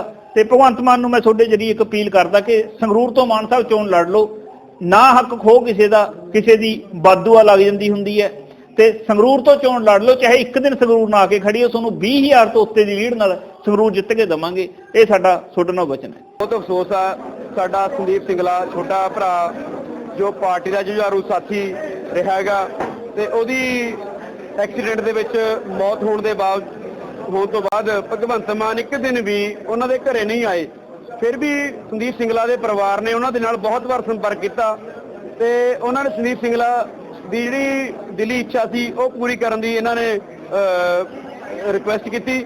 ਲੇਕਿਨ ਅਸੀਂ ਭਗਵੰਤ ਮਾਨ ਨੂੰ ਸੰਗਰੂਰ ਤੋਂ ਵੀ ਕਿਹਾ ਸੀਗਾ ਕਿ ਤੁਸੀਂ ਸੰਗਰੂਰ ਤੋਂ ਲੜ ਲਓ ਤੇ ਤੁਸੀਂ ਸੰਦੀਪ ਸਿੰਗਲਾ ਦੇ ਪਰਿਵਾਰ ਦੇ ਲਈ ਖਾਲੀ ਕਰ ਦਿਓ। ਲੇਕਿਨ ਕਿਤੇ ਨਾ ਕਿਤੇ ਮਨਸ਼ਾ ਭਗਵੰਤ ਮਾਨ ਦੀ ਸਹੀ ਨਹੀਂ ਹੈਗੀ, ਕਿਉਂਕਿ ਮੈਂ ਸ਼ੁਰੂ ਤੋਂ ਹੀ ਦੇਖਦਾ ਆ ਰਿਹਾ, ਪਰ ਅਸੀਂ ਇਹਨਾਂ ਨੂੰ ਲਗਾਤਾਰ 2014 ਤੋਂ ਲੈ ਕੇ ਹੁਣ ਤੱਕ ਬਹੁਤ ਮੌਕੇ ਦਿੱਤੇ ਨੇ ਸੁਧਰਨ ਦੇ, ਪਰ ਸੁਧਰ ਨਹੀਂ ਰਹੇ, ਆਪ ਹੁਦਰੀਆਂ ਕਰ ਰਹੇ ਨੇ। ਤੇ ਇਹ ਜਿਹੜੇ ਘਾਟ ਸਿਆਸਤਦਾਨ ਨੇ ਉਹਨਾਂ ਨੂੰ ਲੈ ਕੇ ਪਾਰਟੀ ਦੇ ਵਿੱਚ ਬਹੁਤ ਵੱਡਾ ਬਲੰਡਰ ਕਰ ਰਹੇ ਨੇ। ਪਹਿਲਾਂ ਟਿਕਟ ਦੇ ਕੇ ਫਿਰ ਲੈ ਕੇ ਆਇਆ ਜਾਂਦਾ, ਕੁਲਵੰਤ ਸਿੰਘ ਨੂੰ ਦਿੱਤਾ, ਚਾਹੇ ਕੱਲ ਗੋਇਲ ਨੂੰ ਦਿੱਤੀ ਹੈ ਜੀ। ਬਹੁਤ ਨੇ ਇੱਦਾਂ ਦੇ ਜਿਹੜੇ ਪੁਰਾਣੇ ਸਿਆਸਤਦਾਨ ਨੇ, ਅਸੀਂ ਕਹਿੰਦੇ ਚਲੋ ਚੰਗੇ ਲੋਕ, ਪਰ ਲੇਕਿਨ ਤੁਸੀਂ ਸਰਵੇ ਦੇ ਆਧਾਰ ਤੇ ਅਸੀਂ ਲੈ ਰਹੇ ਹਾਂ, ਰਾਤੋਂ ਰਾਤ ਕਿਹੜੇ ਸਰਵੇ ਹੋ ਜਾਂਦੇ ਨੇ ਤੇ ਟਿਕਟ ਦੇ ਕੇ ਪਹਿਲਾਂ ਤੁਸੀਂ ਲੈ ਕੇ ਆਉਣੇ, ਬਹੁਤ ਗਲਤ ਗੱਲ ਆ। ਵਲੰਟੀਅਰਾਂ ਨੂੰ ਪੁੱਛ ਕੇ ਫੈਸਲੇ ਕਰਨੇ ਚਾਹੀਦੇ ਨੇ, ਕਿਉਂਕਿ ਵਲੰਟੀਅਰਾਂ ਦੀ ਪਾਰਟੀ ਆ, ਵਲੰਟੀਅਰ ਖੂਨ ਪਸੀਨੇ ਦੇ ਨਾਲ ਪਾਰਟੀ ਨੂੰ ਇਹ ਸਿੰਚਿਆਗਾ। ਤੇ ਲਗਾਤਾਰ 2012 ਤੋਂ ਲੈ ਕੇ ਹੁਣ ਤੱਕ ਵਲੰਟੀਅਰ ਪੰਜਾਬ ਦੇ ਭਲੇ ਦੇ ਲਈ ਅਸੀਂ ਇਕੱਠੇ ਹੋ ਕੇ ਕੰਮ ਕਰ ਰਹੇ ਹਾਂ। ਅਸੀਂ ਭਗਵੰਤ ਮਾਨ ਨੂੰ ਪੰਜਾਬ ਦੇ ਭਲੇ ਦੇ ਵਾਸਤੇ 2014 ਤੋਂ ਲੈ ਕੇ ਹੁਣ ਤੱਕ ਅਸੀਂ ਲਗਾਤਾਰ ਮੌਕੇ ਤੇ ਮੌਕਾ ਦਿੰਦੇ ਆ ਰਹੇ ਹਾਂ, ਪਰ ਭਗਵੰਤ ਮਾਨ ਦੇ ਲਾਂਭੇ ਸਾਨੂੰ ਟਿਕਟ ਨਹੀਂ ਦਿੰਦੇ। ਅਸੀਂ ਫਿਰ ਭਗਵੰਤ ਮਾਨ ਨੂੰ ਕਹਿੰਦੇ ਭਾਈ ਤੁਸੀਂ ਆਪ ਉਸਰੀਆਂ ਨਾ ਕਰਕੇ ਤੁਸੀਂ ਪਾਰਟੀ ਦੀ ਜੋ ਸਿਧਾਂਤ ਹੈ, ਜੋ ਪਾਰਟੀ ਦਾ ਸਵਰਾਜ ਮਾਡਲ ਆ, ਉਸ ਦੇ ਉੱਤੇ ਚੱਲੋ। ਖੰਨਾ ਵਿਧਾਨ ਸਭਾ ਹਲਕੇ ਤੋਂ ਭਾਜਪਾ ਦੇ ਗੁਰਪ੍ਰੀਤ ਪੱਟੀ ਨੂੰ ਉਮੀਦਵਾਰ ਐਲਾਨ ਦਿੱਤਾ ਹੈ ਤੇ ਹੁਣ ਹਲਕੇ ਦੇ ਸਿਆਸੀ ਸਮੀਕਰਨ ਬਦਲਦੇ ਹੋਏ ਨਜ਼ਰ ਵੀ ਆ ਰਹੇ ਨੇ। ਪੱਟੀ ਨੇ ਅੱਜ ਪ੍ਰੈਸ ਕਾਨਫਰੰਸ ਕੀਤੀ ਅਤੇ ਉਹਨਾਂ ਨੇ ਕਿਹਾ ਹੈ ਕਿ ਕੇਂਦਰ ਦੀ ਸਰਕਾਰ ਨੇ ਕਰੋੜਾਂ ਰੁਪਏ ਵਿਕਾਸ ਕਾਰਜਾਂ ਲਈ ਭੇਜੇ ਸਨ, ਪਰ ਕਾਂਗਰਸ ਨੇ ਉਹਨਾਂ ਪੈਸਿਆਂ ਨੂੰ ਸਹੀ ਤਰੀਕੇ ਨਾਲ ਖਰਚ ਨਹੀਂ ਕੀਤਾ, ਜਿਸ ਦਾ ਖਮਿਆਜਾ ਅੱਜ ਲੋਕ ਭੁਗਤ ਰਹੇ ਨੇ। ਉਹਨਾਂ ਨੇ ਇਹ ਵੀ ਕਿਹਾ ਹੈ ਕਿ ਭਾਜਪਾ ਦੀ ਸਰਕਾਰ ਆਉਣ ਤੇ ਉਹ ਦਿਨ ਰਾਤ ਮਿਹਨਤ ਕਰਨਗੇ। ਸਭ ਤੋਂ ਪਹਿਲਾਂ ਤਾਂ ਮੈਂ ਤੁਹਾਡੇ ਰਾਹੀਂ ਆਪਣੀ ਪਾਰਟੀ ਹਾਈ ਕਮਾਂਡ ਦਾ ਧੰਨਵਾਦ ਕਰਨਾ ਚਾਹੁੰਦਾ ਵੀ ਉਹਨਾਂ ਨੇ ਮੈਨੂੰ ਇਹ ਮਾਣ ਦਿੱਤਾ ਇੱਥੋਂ ਇੱਕ ਉਮੀਦਵਾਰ ਬਣਾ ਕੇ। ਸਾਡੀ ਪਾਰਟੀ 'ਚ ਵੀ, ਸਾਡੀਆਂ ਅਲਾਇੰਸ ਪਾਰਟੀਆਂ ਦੇ ਵਿੱਚ ਵੀ ਬੜੇ ਸਾਰੇ ਉਮੀਦਵਾਰ ਸੀ। ਹਰ ਬੰਦੇ ਦਾ ਮੈਂ ਸਮਝਦਾ ਵੀ ਇੱਕ ਹੱਕ ਹੁੰਦਾ, ਪਰ ਖੁਸ਼ੀ ਦੀ ਗੱਲ ਇਹ ਆ ਵੀ ਜਦੋਂ ਅਸੀਂ ਸਾਰੇ ਇਕੱਠੇ ਬੈਠਦੇ ਸੀ ਤੇ ਉੱਥੇ ਇਹੀ ਵਿਚਾਰ ਹੁੰਦਾ ਸੀ ਵੀ ਜਿਸ ਨੂੰ ਵੀ ਅਲਾਇੰਸ ਚਲੀ ਜਾਵੇ ਜਾਂ ਜਿਸ ਨੂੰ ਵੀ ਪਾਰਟੀ ਦੇ ਵਿੱਚ ਟਿਕਟ ਮਿਲ ਜਾਵੇ, ਸਾਰਿਆਂ ਨੇ ਉਸ ਪਾਰਟੀ ਦੇ ਉਸ ਕਮਲ ਦੇ ਨਿਸ਼ਾਨ ਦੇ ਪਿੱਛੇ ਜਾਂ ਜਿਹੜਾ ਅਲਾਇੰਸ ਚਲਾ ਜਾਵੇ ਉਸ ਨਿਸ਼ਾਨ ਦੇ ਪਿੱਛੇ ਇਕੱਠੇ ਹੋ ਕੇ ਸਾਰਿਆਂ ਨੇ ਖੜੇ ਹੋਣਾ। ਮੈਂ ਇਹਦਾ ਫੈਸਲਾ ਵੀ ਸਾਡਾ ਕੋਈ ਇਹ ਨਹੀਂ ਸੀ ਵੀ ਕੋਈ ਐਮਐਲਏ ਬਣ ਲਈ ਜਾਂ ਕਿਸੇ ਨੇ ਜਾਂ ਇੱਕ ਉਮੀਦਵਾਰ ਬਣ ਲਈ। ਇਹਦੇ ਪਿੱਛੇ ਭਾਵਨਾ ਜੁੜੀ ਹੋਈ ਮੈਂ ਸਮਝਦਾ ਸਾਰਿਆਂ ਦੀ। ਕੀ ਉਹ ਭਾਵਨਾ ਕੀ ਆ ਵੀ ਜਿਹੜੀ ਪਾਰਟੀ ਨੇ ਇੱਥੋਂ ਮੈਨੂੰ ਉਮੀਦਵਾਰ ਬਣਨ ਦਾ ਮੌਕਾ ਦਿੱਤਾ, ਸਾਡੇ ਸਾਰਿਆਂ ਦੀ ਜੋ ਅਸੀਂ ਅਲਾਇੰਸ ਪਾਰਟਨਰ ਦੀ ਭਾਵਨਾ ਇਹ ਆ ਵੀ ਪਿਛਲੇ ਤਕਰੀਬਨ ਤੁਸੀਂ ਦੇਖ ਸਕਦੇ ਹੋ 7 ਸਾਲ ਤੋਂ 7.5 ਸਾਲ ਤੋਂ ਜੋ ਬੀਜੇਪੀ ਦੀ ਸਰਕਾਰ ਸੈਂਟਰ ਦੇ ਵਿੱਚ ਚੱਲ ਰਹੀ ਆ, ਸ਼੍ਰੀ ਨਰਿੰਦਰ ਮੋਦੀ ਪ੍ਰਧਾਨ ਮੰਤਰੀ ਨੇ ਜੋ ਅਗਵਾਈ ਕਰ ਰਹੇ ਨੇ ਸਰਕਾਰ, ਉਸ ਸਰਕਾਰ ਦੀ, ਉਹ ਇੱਕ ਬਹੁਤ ਹੀ ਸੁਚੱਜੇ ਢੰਗ ਨਾਲ, ਕੱਲਾ ਇਹ ਨਹੀਂ ਆਪਣੇ ਲਈ ਤਾਂ ਮੁੱਦੇ ਹੀ ਮੁੱਕ ਗਏ ਸੀ ਪਹਿਲਾਂ ਹਿੰਦੁਸਤਾਨੀਆਂ ਲਈ, ਇਹੀ ਹੋ ਗਿਆ ਸੀ ਵੀ ਕਰਪਸ਼ਨ ਬੜੀ ਆ, ਜੇ ਕਿਸੇ ਨੇ ਕਰਪਸ਼ਨ ਬੰਦ ਕਰਤੀ ਤਾਂ ਜਨਤਾ ਬੜੀ ਖੁਸ਼। ਇਹ ਤਾਂ ਮੈਂ ਸਮਝਦਾ ਵੀ ਸਵਾਲ ਹੀ ਨਹੀਂ ਹੋਣਾ ਚਾਹੀਦਾ, ਕਰਪਸ਼ਨ ਦਾ ਤਾਂ ਆਧਾਰ ਹੀ ਨਹੀਂ ਹੋਣਾ ਚਾਹੀਦਾ। ਸੋ ਜੋ ਮੋਦੀ ਸਾਹਿਬ ਨੇ ਜਦੋਂ ਪਹਿਲਾਂ ਪ੍ਰਧਾਨ ਮੰਤਰੀ ਵੀ ਸੀ, ਉਹਨਾਂ ਦਾ ਮੁੱਖ ਮੰਤਰੀ ਵੀ ਸੀ, ਉਹਨਾਂ ਦਾ ਰਿਕਾਰਡ ਦੇਖ ਲਓ, ਅੱਜ ਦੇਖ ਲਓ। ਪਹਿਲਾਂ ਲੱਖਾਂ ਕਰੋੜਾਂ ਦੇ ਘਪਲੇ ਹੁੰਦੇ ਸੀ ਸੈਂਟਰ ਸਰਕਾਰ ਦੇ ਵਿੱਚ, ਅੱਜ ਕੋਈ ਬੰਦਾ ਨਾ ਕਿਸੇ ਦੀ ਜ਼ਰੂਰਤ ਆ, ਨਾ ਕੋਈ ਇਹੋ ਜਿਹਾ ਕੈਬਨਿਟ ਦੇ ਵਿੱਚ ਬੰਦਾ ਉਹਨਾਂ ਦੇ, ਨਾ ਹੋਰ ਜਿੱਥੇ ਵੀ ਬੀਜੇਪੀ ਦੀਆਂ ਸਰਕਾਰਾਂ ਚੱਲ ਰਹੀਆਂ ਨੇ ਉੱਥੇ ਕੋਈ ਕਰਪਸ਼ਨ ਦਾ ਕੋਈ ਲੈਣ ਦੇਣ ਕੋਈ ਨਾਮ ਨਿਸ਼ਾਨ ਨਹੀਂ ਹੈ। ਭਾਜਪਾ ਦੁਆਰਾ ਪਠਾਨਕੋਟ ਤੋਂ ਅਸ਼ਵਨੀ ਸ਼ਰਮਾ ਨੂੰ ਚੋਣ ਮੈਦਾਨ ਵਿੱਚ ਉਤਾਰ ਦਿੱਤਾ ਹੈ। ਅੱਜ ਟਿਕਟ ਮਿਲਣ ਤੋਂ ਬਾਅਦ ਸ਼ਰਮਾ ਪਠਾਨਕੋਟ ਪਹੁੰਚੇ ਅਤੇ ਜਿੱਥੇ ਉਹਨਾਂ ਨੇ ਪੱਤਰਕਾਰਾਂ ਦੇ ਨਾਲ ਗੱਲਬਾਤ ਕੀਤੀ ਤਾਂ ਉਹਨਾਂ ਨੇ ਕਿਹਾ ਹੈ ਕਿ ਖੇਤਰ ਦੇ ਵਿਕਾਸ ਲਈ ਹਮੇਸ਼ਾ ਯਤਨਸ਼ੀਲ ਰਹੇ ਹਨ ਤੇ ਅੱਗੇ ਤੋਂ ਵੀ ਰਹਿਣਗੇ। ਉਹਨਾਂ ਨੇ ਇਹ ਵੀ ਕਿਹਾ ਕਿ ਪੰਜਾਬ ਵਿੱਚ ਇਸ ਸਮੇਂ ਕੋਈ ਵੀ ਸੁਰੱਖਿਅਤ ਨਹੀਂ ਹੈ ਤੇ ਪਿਛਲੇ 20 ਸਾਲਾਂ ਤੋਂ ਪੰਜਾਬ ਵਿੱਚ ਬੇਰੁਜ਼ਗਾਰੀ ਇੱਕ ਵੱਡਾ ਮੁੱਦਾ ਬਣ ਚੁੱਕਿਆ ਹੈ। पहली गल तो भारतीय जनता पार्टी ने राष्ट्रीय अध्यक्ष JP नड्डा जी का, देश के प्रधानमंत्री जी का, गृह मंत्री जी का, साढ़े पंजाब चोणों के प्रभारी गजेंद्र शेखावत जी का मैं धन्यवाद करता कि उन्होंने मैनू पठानकोट के लोगों की सेवा करने का फिर तो मौका दिता है। मुख्यमंत्री बदलते रहे, पार्टियां का सत्ता का परिवर्तन होता रहा, लोगों के जीवन स्तर के अंदर कोई परिवर्तन नहीं आया, व्यवस्था नहीं बदलियां। ਜਿਹੜੇ ਮੁੱਦੇ ਅੱਜ ਤੋਂ 20 ਸਾਲ ਪਹਿਲਾਂ ਸੀ ਅੱਜ ਉਹੀ ਮੁੱਦੇ ਨੇ। ਬੇਰੁਜ਼ਗਾਰੀ 20 ਸਾਲ ਪਹਿਲਾਂ ਵੀ ਮੁੱਦਾ ਸੀ, ਅੱਜ ਹੋਰ ਵੀ ਕਰਾਲ ਰੂਪ ਧਾਰਨ ਕੀਤਾ। ਭ੍ਰਸ਼ਟਾਚਾਰ ਉਦੋਂ ਵੀ ਮੁੱਦਾ ਸੀ, ਅੱਜ ਵੀ ਮੁੱਦਾ ਹੈ। ਦਲਿਤ ਬੱਚਿਆਂ ਦੇ ਨਾਲ ਉਤਪੀੜਨ ਉਦੋਂ ਵੀ ਹੁੰਦਾ ਸੀ, ਅੱਜ ਵੀ ਹੈ। ਕਿਸਾਨ ਉਦੋਂ ਵੀ ਸੁਸਾਈਡ ਕਰਦਾ ਸੀ, ਅੱਜ ਵੀ ਕਰ ਰਿਹਾ। ਅੱਜ ਤੇ ਸਗੋਂ ਭਏ ਦਾ ਵਾਤਾਵਰਣ ਹੈ। ਛੋਟਾ ਦੁਕਾਨਦਾਰ, ਇੰਡਸਟਰੀ ਵਾਲਾ, ਉਹਨੂੰ ਲੱਗਦਾ ਕਿ ਅਗਰ ਅਮਨ ਸ਼ਾਂਤੀ ਸੁਰੱਖਿਆ ਨਹੀਂ ਹੈ ਤੇ ਮੈਂ ਆਪਣਾ ਕੰਮਕਾਜ ਕੀ ਕਰਾਂਗਾ। भारतीय जनता पार्टी ने नवा पंजाब बनाने की घोषणा की है। ऐसा पंजाब जिहड़ा भय मुक्त होए, ऐसा पंजाब जिहड़ा भ्रष्टाचार मुक्त होए, ऐसा पंजाब जिहड़ा रोजगार युक्त होए, ऐसा पंजाब जिहदे अंदर दलितां दे नाल अन्याय ना होए, दलितां दे बच्चों का वजीफा ना खाधा जाए, उहदे च भ्रष्टाचार ना होए। हुणे चन्नी साहब का तुसीं देखिया, अपने आप नूं आम आदमी कहंदे ने, आम आदमी दे भतीजे दे घरों जो कुछ निकलिया 12 लाख रुपए की घड़ी है, 10 करोड़ रुपए की नकदी है। फिर उन्होंने विक्टम ये दलित समाज का नाम लैके दलित कार्ड खेड के अपना भ्रष्टाचार जड़ा छुपाना चाहते हैं। लेकिन कांग्रेस का चेहरा नंगा हो चुका है। चन्नी कितने आम आदमी ने यह भी आम जनता को समझ आ मैनू ये दसो, क्या 10 करोड़ रुपया मिले या नहीं मिले? क्या घड़ी मिली है या नहीं मिली 12 लाख की? ये चोर जड़ा चोर तो चोर है ना, कांग्रेस का हाल है चोर मचाए शोर। जेकर ईडी हो जो मर्जी, जड़ा ईमानदार आदमी है ਉਹਨੂੰ ਡਰਨ ਦੀ ਕੀ ਜ਼ਰੂਰਤ ਹੈ। ਅੱਜ ਮੋਹਾਲੀ ਵਿੱਚ ਸ਼ਿਵ ਸੈਨਾ ਹਿੰਦੁਸਤਾਨ ਵੱਲੋਂ ਇੱਕ ਪ੍ਰੈਸ ਕਾਨਫਰੰਸ ਕੀਤੀ ਗਈ ਅਤੇ ਉਹਨਾਂ ਨੇ ਕਿਹਾ ਹੈ ਕਿ 26 ਜਨਵਰੀ ਨੂੰ ਉਹ ਪੰਜਾਬ ਵਿੱਚ ਵੱਖ-ਵੱਖ ਥਾਵਾਂ ਤੇ ਤਿਰੰਗਾ ਯਾਤਰਾ ਕੱਢਣਗੇ ਤੇ ਦੇਸ਼ ਦੇ ਨੌਜਵਾਨਾਂ ਨੂੰ ਨਾਲ ਲੈ ਕੇ ਦੇਸ਼ ਭਗਤੀ ਦੇ ਪ੍ਰੋਗਰਾਮ ਵੀ ਕਰਨਗੇ। ਅਤੇ ਅੱਜ ਵੀ ਪ੍ਰੈਸ ਕਾਨਫਰੰਸ ਨੂੰ ਨੈਸ਼ਨਲ ਪ੍ਰਧਾਨ ਸ਼ਿਵ ਸੈਨਾ ਪਰਮਿੰਦਰ ਸਿੰਘ ਪੱਟੀ ਤੇ ਕੇਤਨ ਸ਼ਰਮਾ ਅਤੇ ਕੀਰਤਨ ਸਿੰਘ ਨੇ ਵੀ ਸੰਬੋਧਨ ਕੀਤਾ। ਕੁਲਵਿੰਦਰ ਗੋਲੀ, ਰਾਹੁਲ ਮਨਚੰਦਾ, ਰਜਿੰਦਰ ਧਾਰੀਵਾਲ ਤੇ ਸੋਨੂ ਰਾਣਾ ਜੀ, ਅਸੀਂ ਜੋ ਇੱਥੇ ਇਕੱਤਰ ਹੋਏ ਹਾਂ, ਉਸ ਪ੍ਰੈਸ ਕਾਨਫਰੰਸ ਦਾ ਸਿੱਧਾ ਮਤਲਬ ਇਹ ਹੈ ਕਿ ਜਿਹੜੇ ਲੋਕ ਸਾਡੇ ਰਾਸ਼ਟਰੀ ਧਵਜ, ਸਾਡੇ ਰਾਸ਼ਟਰੀ ਝੰਡੇ, ਤਿਰੰਗੇ ਦੇ ਖਿਲਾਫ ਮੰਦਭਾਗੀ ਗੱਲਾਂ ਕਰਦੇ ਨੇ, ਕਦੇ ਤਿਰੰਗੇ ਨੂੰ ਜਲਾਉਣ ਦੀ ਗੱਲ ਕਰਦੇ ਆ ਤੇ ਕਦੇ ਕਹਿੰਦੇ ਆ ਕਿ ਤੁਸੀਂ ਤਿਰੰਗਾ ਯਾਤਰਾ ਕੱਢ ਕੇ ਦਿਖਾਓ, ਤੁਹਾਨੂੰ ਰੋਕ ਕੇ ਦਿਖਾਵਾਂਗੇ। ਅਸੀਂ ਉਹਨਾਂ ਨੂੰ ਸਿੱਧਾ ਚੈਲੰਜ ਕਰਦੇ ਆ, ਅੱਜ ਤੁਹਾਡੇ ਸਾਹਮਣੇ, ਤੁਹਾਡੇ ਸਾਰਿਆਂ ਦੇ ਮੋਹਰੇ ਰੱਖ ਇਹ ਗੱਲ ਕਰਦੇ ਆ ਕਿ ਅਗਰ ਤਿਰੰਗਾ ਯਾਤਰਾ ਜਦੋਂ ਅਸੀਂ ਕੱਢਦੇ ਆ ਜਾਂ ਤਿਰੰਗੇ ਦੇ ਅਪਮਾਨ ਦੇ ਵਿੱਚ ਕੋਈ ਇੱਕ ਸ਼ਬਦ ਬੋਲੇਗਾ, ਉਹ ਆਪਦਾ ਸੁੱਜਦਾ ਵਿਚਾਰ ਕੇ ਸ਼ਬਦ ਬੋਲੇ, ਕਿਉਂਕਿ ਸਾਹਮਣੇ ਉਹਦੇ ਸ਼ਿਵ ਸੈਨਾ ਹਿੰਦ ਦਾ ਇੱਕ ਕੱਟੜ ਸ਼ਿਵ ਸੈਨਿਕ ਖੜਿਆ ਹੋਏਗਾ। ਤਿਰੰਗੇ ਦੇ ਅਪਮਾਨ ਦਾ, ਤਿਰੰਗੇ ਦੇ ਖਿਲਾਫ ਬੋਲੇ ਸ਼ਬਦ ਦਾ ਖਮਿਆਜਾ ਉਹਨੂੰ ਕਾਨੂੰਨੀ ਲਹਿਜੇ ਦੇ ਨਾਲ ਵੀ ਤੇ ਸ਼ਿਵ ਸੈਨਾ ਦੇ ਲਹਿਜੇ ਨਾਲ ਵੀ ਉਹਨੂੰ ਭੁਗਤਣਾ ਪਏਗਾ। ਬੋਲਦਾ ਕੌਣ ਹੈ ਜਿਹੜਾ ਤਿਰੰਗੇ ਦੇ ਖਿਲਾਫ? ਇੱਕ ISI ਦਾ ਪਾਲਤੂ ਕੁੱਤਾ, ਉਹਨੂੰ ਕੁੱਤਾ ਕਹਿਣਾ ਇਸ ਕਰਕੇ ਜ਼ਰੂਰੀ ਹੈ ਕਿ ਉਹ ਸਿਰਫ ਔਰ ਸਿਰਫ ਹਿੰਦੁਸਤਾਨ ਵੱਲੋਂ ਮੂੰਹ ਕਰਕੇ ਭੌਂਕਣਾ ਸ਼ੁਰੂ ਕਰ ਦਿੰਦਾ ਹੈ, ਸਿਰਫ ਚੰਦ ਨੋਟਾਂ ਦੇ ਖਾਤਰ। ਉਹ ISI ਦਾ ਪਾਲਤੂ ਕੁੱਤਾ ਗੁਰਵੰਤ ਪੰਤ ਸਿੰਘ ਪੰਨੂ, ਉਹ ਹਮੇਸ਼ਾ ਤੋਂ ਹੀ ਕਦੇ ਸਾਡੇ ਹਿੰਦੂ ਸਿੱਖ ਭਾਈਚਾਰੇ ਦੇ ਵਿੱਚ ਜਿਹੜਾ ਇੱਕ 9 ਮਾਸ ਦਾ ਰਿਸ਼ਤਾ ਹੈ, ਉਹ ਹਿੰਦੂ ਸਿੱਖ ਭਾਈਚਾਰਾ ਜਿਹਨੇ ਤਿਰੰਗੇ ਦੇ ਲਈ ਕੁਰਬਾਨੀਆਂ ਦਿੱਤੀਆਂ, ਉਹਨਾਂ ਨੇ ਕਦੇ ਇਹ ਨਹੀਂ ਸੋਚਿਆ ਕਿ ਮੈਂ ਹਿੰਦੂ ਹਾਂ, ਮੈਂ ਤੇ ਸਿੱਖ ਹਾਂ।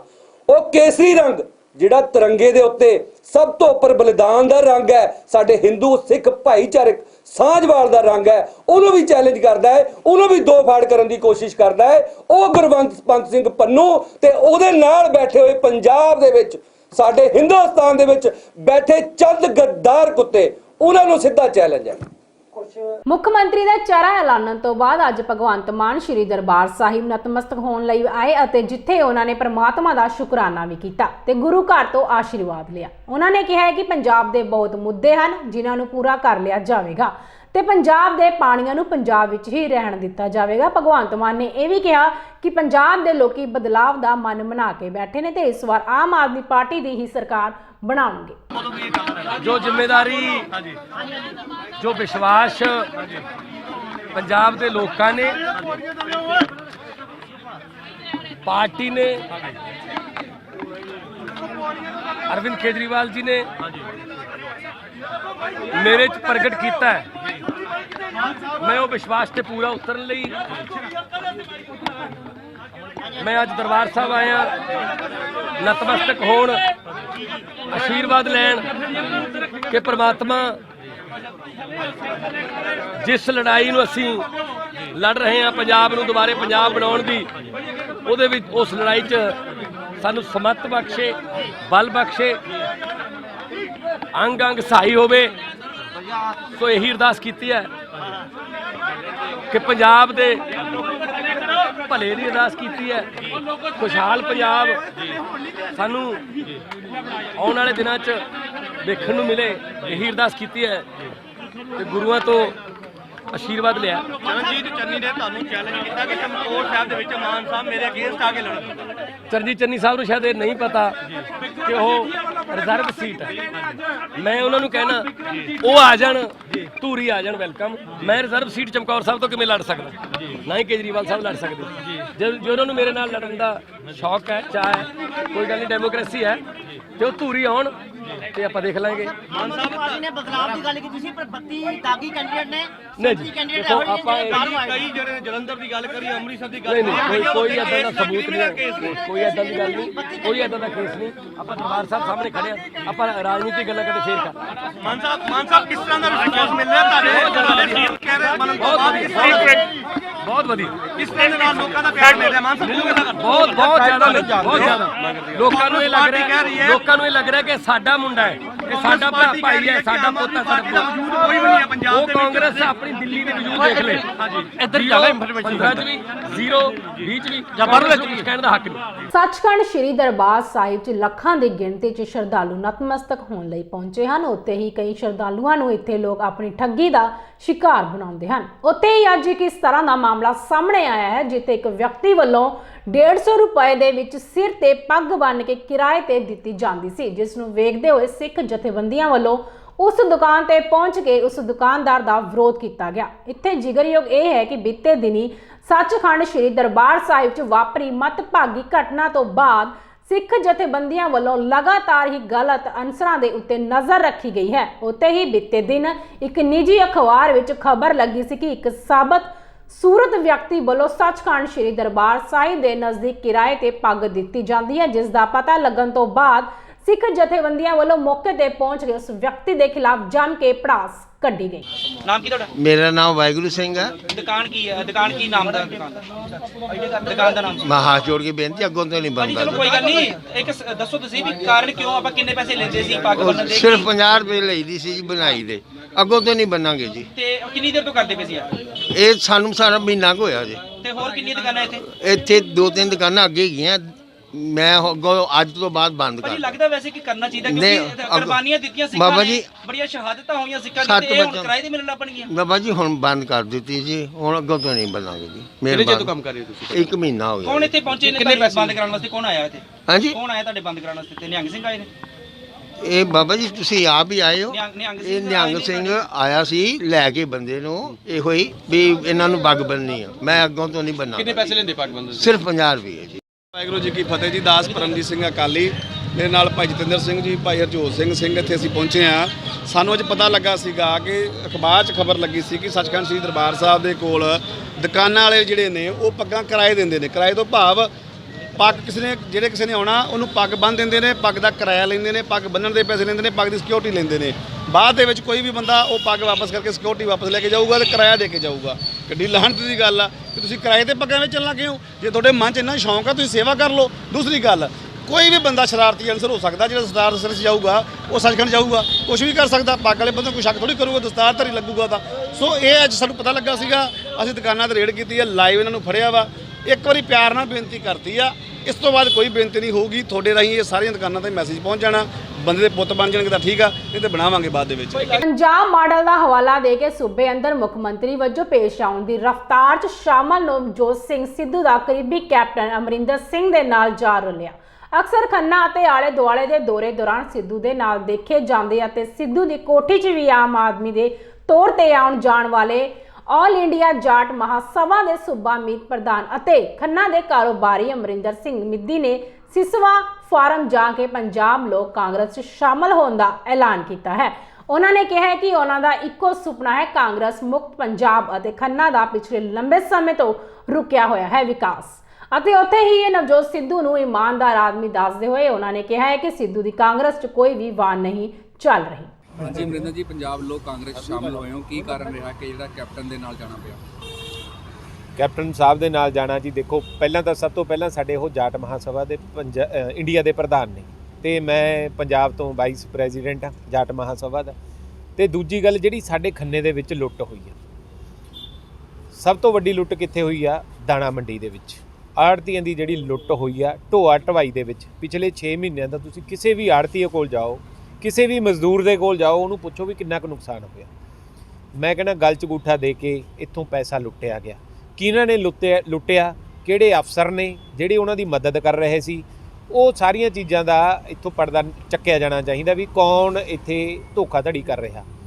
ਤੇ ਮੈਂ ਤਾਂ ਜੀ ਦੇਖੋ ਸਿੱਧੀ ਜੀ ਗੱਲ ਆ ਵੀ ਤੁਹਾਨੂੰ ਪਤਾ ਸਾਰਿਆਂ ਨੂੰ ਵੀ ਮੈਂ ਸਿੱਧੂ ਸਾਹਿਬ ਦੇ ਨਾਲ ਸੀ। ਨਵਜੋਤ ਸਿੰਘ ਸਿੱਧੂ ਇੱਕ ਇਮਾਨਦਾਰ ਨੇ, ਪਰ ਮੈਂ ਕਾਂਗਰਸ ਦੇ ਵਿੱਚ ਰਹਿ ਕੇ ਕਾਂਗਰਸ ਦੀ ਮੁਖਾਲਫਤ ਕਿਵੇਂ ਕਰਦਾ? ਤਾਂ ਮੈਨੂੰ ਕੋਈ ਇਹੋ ਜਿਹਾ ਲੀਡਰ ਚਾਹੀਦਾ ਸੀ ਜਿਹੜਾ ਹੱਕ ਸੱਚ ਦੀ ਗੱਲ ਕਰੇ। ਤੇ ਕੈਪਟਨ ਸਾਹਿਬ ਤੋਂ ਮੈਨੂੰ ਲੱਗਦਾ ਨਹੀਂ ਹੈ ਕੋਈ ਪਾਵਰਫੁਲ ਲੀਡਰ ਜੋ ਪੰਜਾਬ ਦੇ ਵਿੱਚ ਹੈ ਕਿ ਜਿਹੜਾ ਲੋਕਾਂ ਨੂੰ ਇਨਸਾਫ ਦਿਵਾ ਸਕੇ। ਨਹੀਂ, ਹੁਣ ਇਮਾਨਦਾਰੀ ਦੀ ਗੱਲ ਤਾਂ ਚੁੱਕੀ ਜਾਂਦੀ ਨਾ ਜੀ। ਕਾਂਗਰਸ ਦੇ ਵਿੱਚ ਨਵਜੋਤ ਸਿੰਘ ਸਿੱਧੂ ਜੇ ਇਮਾਨਦਾਰ ਨੇ, ਪਰ ਉੱਪਰ ਟਿਕਟਾਂ ਦੇ ਵਿੱਚ ਕਿੱਡੀ ਵੱਡੀ ਧਾਂਦਲੀ ਹੋਈ ਆ। ਤੁਸੀਂ ਦੇਖੋ ਨਾਭੇ ਦੇ ਵਿੱਚੋਂ ਟਿਕਟ ਦਿੱਤੀ ਗਈ ਆ ਤੇ ਜਿੰਨੇ ਵੀ ਕਰਪਟ ਲੀਡਰ ਨੇ ਉਹਨਾਂ ਨੂੰ ਟਿਕਟਾਂ ਮਿਲ ਗਈਆਂ। ਪੰਜਾਬ ਮਾਡਲ ਲਾਗੂ ਕਿਵੇਂ ਹੋਊਗਾ ਭਰਾ ਜੀ? ਲਾਗੂ ਤਾਂ ਹੀ ਹੋਊਗਾ ਜੇ ਆਪਣੇ ਜਿਹੜੇ ਸਾਰੇ ਆਪਣੇ ਅੰਡਰ ਜਿਹੜੇ ਬੰਦੇ ਕੰਮ ਕਰਦੇ ਨੇ ਉਹ ਇਮਾਨਦਾਰ ਹੋਣਗੇ। ਪਰ ਉਹੀ ਚੋਰ ਨੇ ਬਣੇ ਹੋਏ, ਫਿਰ ਕੰਮ ਕਿਵੇਂ ਹੋਊਗਾ ਜੀ ਪੰਜਾਬ ਮਾਡਲ ਲਾਗੂ? ਕੈਪਟਨ ਨਾਲ ਜਾਣ ਤੋਂ ਪਹਿਲਾਂ ਨਵਜੋਤ ਸਿੰਘ ਸਿੱਧੂ ਨਾਲ ਕੋਈ ਗੱਲਬਾਤ ਹੋਈ? ਨਹੀਂ, ਮੇਰੀ ਕੋਈ ਗੱਲਬਾਤ ਨਹੀਂ ਹੋਈ ਜੀ। ਉਹਨਾਂ ਨੇ ਨਹੀਂ ਰੋਕਿਆ ਹੈਗਾ, ਕੋਈ ਐਸੀ ਗੱਲਬਾਤ ਨਹੀਂ। ਫਿਰ ਹੁਣ ਸਿੱਧੂ ਸਾਹਿਬ ਨਾਲ ਰਿਸ਼ਤੇ ਕਿਸ ਤਰ੍ਹਾਂ ਰਹਿਣਗੇ ਤੁਹਾਡੇ? ਦੇਖੋ ਰਿਸ਼ਤੇ ਤਾਂ ਜੀ ਦੇਖੋ ਇਹ ਤਾਂ ਇੱਕ ਪੋਲੀਟੀਕਲੀ ਉਹ ਆ ਚੇਂਜ ਆ। ਤੇ ਮੈਂ ਤਾਂ ਆਪਣੇ ਜਿਹੜੇ ਖੰਨਾ ਵਾਸੀਆਂ ਦੇ ਹੱਕ ਸੱਚ ਦੀ ਗੱਲ ਕਰਨੀ ਆ। ਲੈਨੋ ਪਾਰ ਜਾ ਕੇ ਤੁਸੀਂ ਦੇਖੋ, ਦਾਣਾ ਮੰਡੀ ਦੇ ਵਿੱਚ ਹਰ ਇੱਕ ਆੜ੍ਹਤੀ ਨੂੰ ਜਾ ਕੇ ਦੇਖੋ, ਇੱਥੇ 10-10 ਸਾਲ ਤੋਂ ਅਫਸਰ ਬੈਠੇ ਨੇ ਪਨਗਰੇਨ ਦੇ ਵਿੱਚ ਜਿਹੜੇ ਲੁੱਟ ਦੇ ਵੱਡੇ ਜ਼ਿੰਮੇਵਾਰ ਨੇ। ਉਹ 10-10 ਸਾਲ ਤੋਂ ਉਹਨਾਂ ਦੀਆਂ ਪ੍ਰਮੋਸ਼ਨਾਂ ਵੀ ਪੈਂਡਿੰਗ ਰੱਖੀ ਬੈਠੇ ਨੇ, ਪ੍ਰਮੋਸ਼ਨਾਂ ਨਹੀਂ ਲੈ ਰਹੇ। ਉਹ ਕਿਹਦੇ ਕਹੇ ਤੇ ਕਰਦੇ ਨੇ ਕੰਮ ਇੱਥੇ? ਕਿਹਦੇ ਕਹੇ ਤੇ ਉਹ 10-10 ਸਾਲ ਇੱਥੇ ਬੈਠੇ ਨੇ, ਚੇਅਰਾਂ ਤੇ ਬੈਠੇ ਨੇ ਸਾਡੀਆਂ ਆੜ੍ਹਤਾਂ ਦੀਆਂ ਲੁੱਟਾਂ ਲੁੱਟਣ ਨੂੰ? ਅੱਜ ਸਵੇਰੇ ਕਰੀਬ 8 ਵਜੇ ਸਹਿਕਾਰੀ ਸ਼ੂਗਰ ਮਿਲ ਬਟਾਲਾ ਦਾ ਬਾਇਲਰ ਖੋਲ੍ਹਦੇ ਸਮੇਂ 4 ਮਜ਼ਦੂਰਾਂ ਦੇ ਗਰਮ ਪਾਣੀ ਪੈ ਗਿਆ, ਜਿਸ ਨਾਲ ਉਹ ਗੰਭੀਰ ਰੂਪ ਵਿੱਚ ਜ਼ਖਮੀ ਵੀ ਹੋ ਗਏ ਅਤੇ ਉਹਨਾਂ ਨੂੰ ਬਟਾਲਾ ਦੇ ਸਿਵਲ ਹਸਪਤਾਲ ਵਿੱਚ ਭਰਤੀ ਕਰਵਾ ਦਿੱਤਾ ਗਿਆ ਹੈ। ਪੀੜਤਾਂ ਨੇ ਦੱਸਿਆ ਹੈ ਕਿ ਉਹ ਬਾਇਲਰ ਨਹੀਂ ਸੀ ਖੋਲ੍ਹਣਾ ਚਾਹੁੰਦੇ, ਪਰ ਸਤਨਾਮ ਸਿੰਘ ਨਾਲ ਦੇ ਮੁਲਾਜ਼ਮ ਨੇ ਜ਼ਬਰਦਸਤੀ ਖੋਲ੍ਹਣ ਲਈ ਕਿਹਾ ਤੇ 16 ਬਾਇਲਰ ਚੋਂ 14 ਬਾਇਲਰ ਖੋਲ੍ਹ ਦਿੱਤੇ ਸਨ ਤੇ 2 ਬਾਇਲਰ ਬਾਕੀ ਸਨ। ਉਹਨਾਂ ਨੂੰ ਜ਼ਬਰਦਸਤੀ ਖੋਲ੍ਹਣ ਲਈ ਕਿਹਾ ਗਿਆ, ਜਿਸ ਨਾਲ ਪੂਰੇ ਦਬਾਅ ਨਾਲ ਪਾਣੀ ਬਾਹਰ ਆ ਗਿਆ ਤੇ 4 ਮੁਲਾਜ਼ਮ ਬੁਰੀ ਤਰ੍ਹਾਂ ਝੁਲਸ ਗਏ ਅਤੇ ਬਾਹਰ ਇਹਨਾਂ ਦੀ ਹਾਲਤ ਚਿੰਤਾਜਨਕ ਬਣੀ ਹੋਈ ਹੈ। ਮੇਰਾ ਨਾਮ ਸੁਖਜੀਤ ਸਿੰਘ, ਪਿੰਡ ਕੰਡਿਆਲ, ਸਾਡਾ ਗੁਰਮੀਤ ਸਿੰਘ। ਸਾਡਾ ਕੰਮ ਵੀ ਨਹੀਂ ਹੈਗਾ ਉੱਥੇ। ਸਤਨਾਮ ਸਿੰਘ ਬਾਇਲਰ ਇੰਚਾਰਜ ਆਇਆ ਵਾ, ਉਹਨੇ ਆਣ ਕੇ ਸਾਨੂੰ ਦਵਾ ਦਵਾ ਉੱਥੇ ਡਾਤਾ ਵਾ। ਕੋਈ ਬਾਇਲਰ ਠੰਡਾ ਹੋਣ ਨਹੀਂ ਦਿੱਤਾ, ਪਾਣੀ ਪੂਰਾ ਗਰਮ ਸੀਗਾ ਤੇ ਉਹ ਕਹਿੰਦਾ ਇਹਨੂੰ ਖੋਲ੍ਹ ਦਾ, ਮਗਰ ਫਲੰਚਾ ਖੋਲ੍ਹਣਾ ਸੀਗਾ ਬਾਇਲਰ ਦਾ। ਤੇ ਉਹ ਜਦੋਂ ਖੋਲ੍ਹਿਆ ਤਾਂ ਪਾਣੀ ਜਿਹੜਾ ਸਾਰਾ ਗਰਮ ਸਾਡੇ ਉੱਤੇ ਪੈ ਗਿਆ। ਤੇ ਉਸ ਤੋਂ ਬਾਅਦ ਸਾਨੂੰ ਫਸਟ ਏਡ ਵੀ ਜਿਹੜੀ ਦਿੱਤੀ ਉਹਨਾਂ ਨੇ ਬਹੁਤ ਮੁਸ਼ਕਲ ਦਿੱਤੀ। ਆਉਂਦੇ ਨਹੀਂ ਪਹਿਲਾਂ ਤਾਂ ਗੱਡੀ ਲੈ ਕੇ ਨਹੀਂ ਕੋਈ ਆਉਂਦਾ ਉੱਥੋਂ, ਤੇ ਆਪ ਵੀ ਨਹੀਂ ਆਇਆ। ਉਹਨੂੰ ਗੱਡੀ ਦੀ ਖੁਦ ਜਾਂਚ ਸੀ ਤੇ ਕਹਿੰਦਾ ਸੀ ਵੀ ਮੈਂ ਕਿਹਾ ਵੀ ਤੂੰ ਆਪ ਚੱਲ ਜਾ। ਨਹੀਂ, ਮੈਂ ਨਹੀਂ ਜਾਣਾ। ਕਿੰਨੇ ਲੋਕ ਕੰਮ ਕਰਦੇ ਪਏ ਸੀ ਉੱਥੇ? ਕਿੱਥੇ ਕੰਮ ਕਰਦੇ ਹੋ? ਸਾਰੇ ਬੋਇਲਰ ਤੇ ਕੰਮ ਕਰਦੇ 15-20 ਜਣੇ ਕਰਦੇ ਹਾਂ ਤੇ ਸਾਡੀ ਡਿਊਟੀ ਵੀ ਹੈ ਨਹੀਂ ਉੱਥੇ ਉਹ ਕੰਮ ਦੀ। ਕਿੱਥੇ? ਮੈਂ ਫੀਡ ਪੰਪ ਤੇ ਕਰਦਾ। ਮੇਰਾ ਫੀਡ ਪੰਪ ਦਾ ਸ਼ੂਗਰ ਮਿਲ 'ਚ ਕੰਮ ਕਰਦਾ? Sugar mill, Batala sugar mill ਦੇ ਵਿੱਚ ਠੇਕੇਦਾਰੀ ਸਿਸਟਮ ਦੇ ਵਿੱਚ ਮੈਨੂੰ ਧੱਕੇ ਨਾਲ ਉੱਥੇ ਲਾਇਆ ਗਿਆ। ਤੇ ਹਾਦਸਾ ਕਿੱਦਾਂ ਹੋਇਆ? ਬੋਇਲਰ ਦੀ ਟਿਊਬ ਲੀਕ ਸੀ, ਇਹਨਾਂ ਨੇ ਕੰਮ ਕਰਨਾ ਸੀ ਬੋਇਲਰ ਦਾ, ਬੋਇਲਰ ਠੰਡਾ ਨਹੀਂ ਹੋਣ ਦਿੱਤਾ। ਕਿੰਨੇ ਲੋਕ ਜ਼ਖਮੀ ਹੋਏ? 4। ਕੀ ਨਾਮ?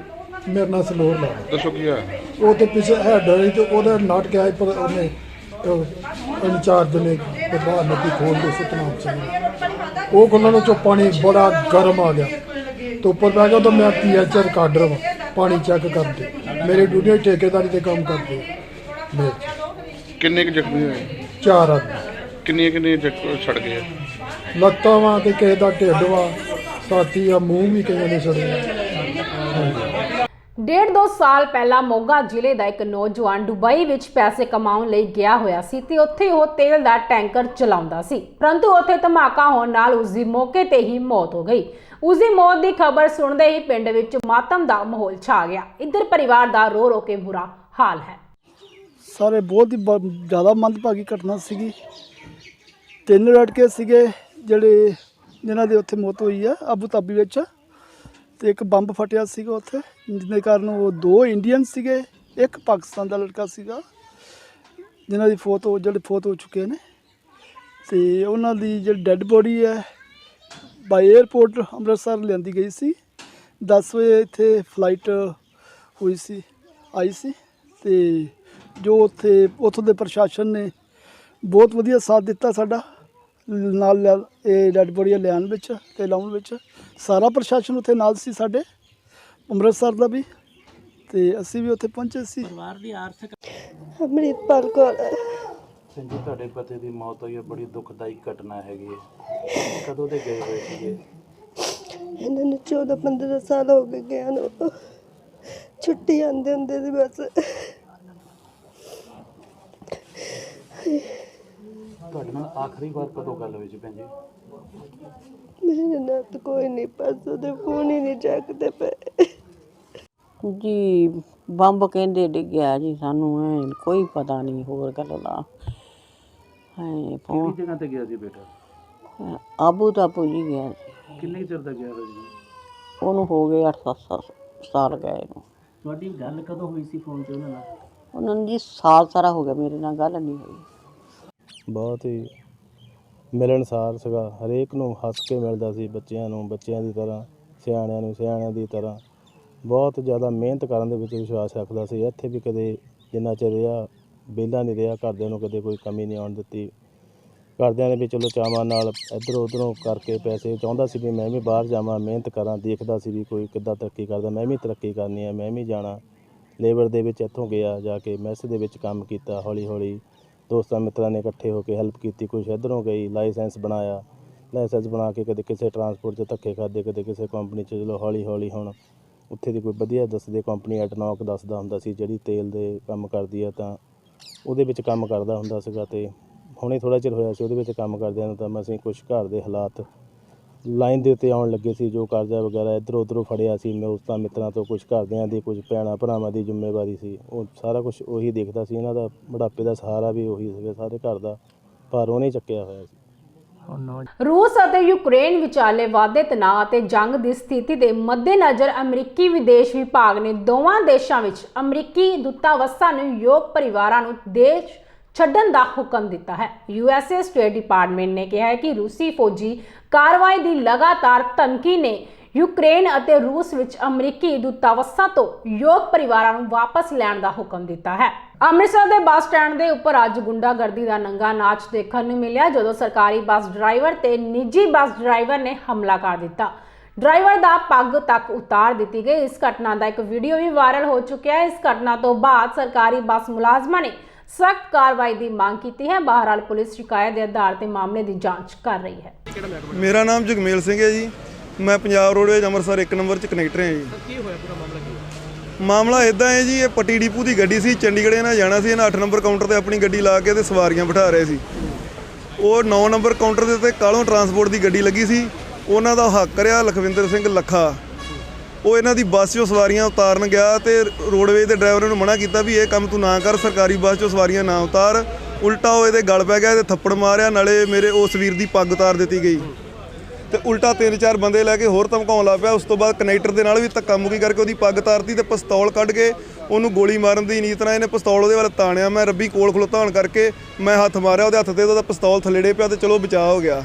ਲੱਗਦਾ ਕਿ ਗੋਲੀ ਵੀ ਚਲਾਉਣ ਦੀ ਕੋਸ਼ਿਸ਼ ਕੀਤੀ ਗਈ ਹੈ। ਗੋਲੀ ਚਲਾਉਣ ਦੀ ਪੂਰੀ ਉਹਦੀ ਕੋਸ਼ਿਸ਼ ਸੀ ਉਹ ਤੇ ਚਲੋ ਵੀ ਪਿਸਤੌਲ ਨੀਚੇ ਡਿੱਗਣ ਕਰਕੇ ਬਚਾਅ ਹੋ ਗਿਆ ਤੇ ਜੇ ਗੋਲੀ ਚੱਲਦੀ ਉਹ ਕਿਸੇ ਸਵਾਰੀ ਦੇ ਵੀ ਲੱਗ ਸਕਦੀ ਸੀ ਕਿ ਬੱਚੇ ਵੀ ਸੀ ਉੱਥੇ, ਬਜ਼ੁਰਗ ਵੀ ਸੀ, ਮਾਤਾਵਾਂ ਭੈਣਾਂ ਸਭ ਸੀ, ਕਿਸੇ ਦੇ ਵੀ ਲੱਗ ਸਕਦੀ ਸੀ, ਕੋਈ ਇਹ ਤੋਂ ਵੱਡੀ ਘਟਨਾ ਵਾਪਰ ਸਕਦੀ ਸੀ। ਕਿਸਾਨੀ ਸੰਘਰਸ਼ ਵਿੱਚ ਕਿਸਾਨਾਂ ਦਾ ਸਾਥ ਦੇਣ ਵਾਲੇ ਗੋਲਡਨ ਹੱਟ ਦੇ ਰਾਣਾ ਜੀ ਸ਼੍ਰੀ ਦਰਬਾਰ ਸਾਹਿਬ ਨਤਮਸਤਕ ਹੋਣ ਆਏ ਹਨ ਅਤੇ ਜਿੱਥੇ ਉਹ ਗੁਰੂ ਘਰ ਤੋਂ ਆਸ਼ੀਰਵਾਦ ਲੈਣ ਪਹੁੰਚੇ ਰਾਣਾ ਜੀ ਨੇ ਕਿਹਾ ਹੈ ਕਿ ਕਿਸਾਨਾਂ ਲਈ ਜੇ ਮੈਂ ਕਰ ਸਕਦਾ ਸੀ ਉਹ ਮੈਂ ਕੀਤਾ ਹੈ। ਉਹਨਾਂ ਨੇ NRI ਵੀਰਾਂ ਨੂੰ ਵੀ ਬੇਨਤੀ ਕੀਤੀ ਹੈ ਕਿ ਉਹ ਆਪਣੇ ਪਿੰਡਾਂ 'ਚ ਆਉਣ ਤੇ ਉਹਨਾਂ ਦੀ ਮਦਦ ਜ਼ਰੂਰ ਕਰਨ। हाँ सर, की कहना चाहते हो? आज हरमंदिर साहब आए हो, की कहना चाहते हो? सबसे पहले तो उस परमात्मा का शुक्राना करने आज पहुंचे थे। लगभग 421 दिन के बाद हमने जो कुरुक्षेत्र गोल्डन हट है, एक राई गोल्डन हट है, जो राई वाला गोल्डन हट हमने 421 दिन के बाद ओपन किया, तो उस परमात्मा का शुक्राना करने पहुंचे थे। लेकिन एक दर्द भी है, एक दुख है बहुत बड़ा मन में। वो दुख ये है, हम एक परमात्मा के आशीर्वाद से एक सेवा पकड़ी थी हमने कि भाई किसान मोर्चे में जब तक भी किसान मोर्चा चलेगा, भले वो कितना ही लंबा चले, हम अपनी सेवाओं को कंटिन्यू रखेंगे। और परमात्मा ने उस बात की लाज रखी, इज्जत रखी और हमें उस चीज़ में हमारी इज्जत रही। लेकिन ये हिंदुस्तान है, यहाँ हर आदमी से पता नहीं कितनी अपेक्षाएं करता है। तो बहुत से फ़ोन कॉल बीच में भी आते रहे और जो हमारे से बन सका हमने किया भी उनके लिए। लेकिन बहुत से आदमियों को ये बोला हुआ था कि भाई जब तक होटल ओपन नहीं होगा तब तक मैं थोड़ा मजबूर हूँ, काम चलने के बाद मैं सोचूंगा कुछ ना कुछ जो मेरे से होगा मैं करूँगा आपकी हेल्प का मतलब इस देश में पता नहीं कितने दुखियाँ हैं। मतलब मैं अगर गिनती करें तो मेरे ख्याल से सुखी तो कोई है ही नहीं, हर आदमी इतना दुखी है। तो लगभग 2 दिन होटल ओपन के हुए और 2 दिन में कम से कम भी 150 से ऊपर फ़ोन कॉल मेरे को आ चुकी। मेरी ये प्रॉब्लम है, मेरी ये प्रॉब्लम है, मेरी ये प्रॉब्लम है। और जहाँ तक है उनकी प्रॉब्लम भी जायज़ है, लेकिन मैं परमात्मा ने जितना सामर्थ्य दिया उतना हमने किया। तो मैं साध संगत को, सभी उन भाइयों से, उन NRI भाइयों से जो भी बाहर रहते हैं, हाथ जोड़ के विनती करता हूँ कि अपने आसपास, अपने गांव में, अपने पड़ोस में, अपने मोहल्ले में अगर कोई दुखी परेशान है, देखो अगर हम किसी का कुछ हाथ बटाएंगे, कुछ सहयोग करेंगे, तो उस परमात्मा के घर एक बड़ी आत्मा को भी शांति मिलती है और उस परमात्मा के घर भी हमारी हाजिरी लगती है। तो एक आत्मा की अगर हम आशीष लेते हैं तो हमारे 100 पाप धुल जाते हैं। ये हमारे बुजुर्गों ने सिखाया है हमें कि अगर एक आत्मा की संतुष्टि होगी तो 100 पाप धुल जाते हैं। लेकिन हम पता नहीं अपने शौक़ के लिए तो हम पता नहीं कितना खर्च कर देते हैं, लेकिन जब बात दान पुण्य की या दया धर्म की आती है या किसी ज़रूरतमंद को उसका हेल्प करने की आती है, तो हम जेब में ये देखते हैं सबसे छोटा नोट कौन सा है। देखो परमात्मा ने हमें इस लायक बनाया है तो हमें दूसरे की हेल्प करनी चाहिए। ये दुनिया, ये संसार सब यहीं रहना है, कुछ साथ ना गया है, किसी के ना जाना है। लेकिन उस परमात्मा ने अगर हमें किसी सामर्थ्य के लायक हमें कुछ शक्ति या कुछ हमें बख्शा है, तो उसको हमें मिल बांट के खाने में जो आनंद है, थोड़ा घना जितना जिसका सामर्थ्य है, अपने आस पड़ोस में अगर कोई दुखी है तो उसकी हेल्प ज़रूर करनी चाहिए। मैं लगभग पूरी रात नहीं सो पाया, इतना मन दुखी था, इतने फ़ोन कॉल, अब मैं किस किस की वर्णन करूं, समय कम है। तो थोड़ा कहना और ज़्यादा समझना ये नहीं है, वो किसी भी धर्म का हो सकता है ज़रूरतमंद, भाई ये कोई हमें सभी धर्मों से ऊपर होता है इंसानियत का धर्म। दोस्तों ये सन साड़ियां आज दियां खास खबरां, नवीं ते ताज़ा खबरां नाल अगली बार फिर तो रूबरू होवांगे। तद तक लई मैनूं यानी कि हरप्रीत कौर नूं दो इजाजत, रब रखा।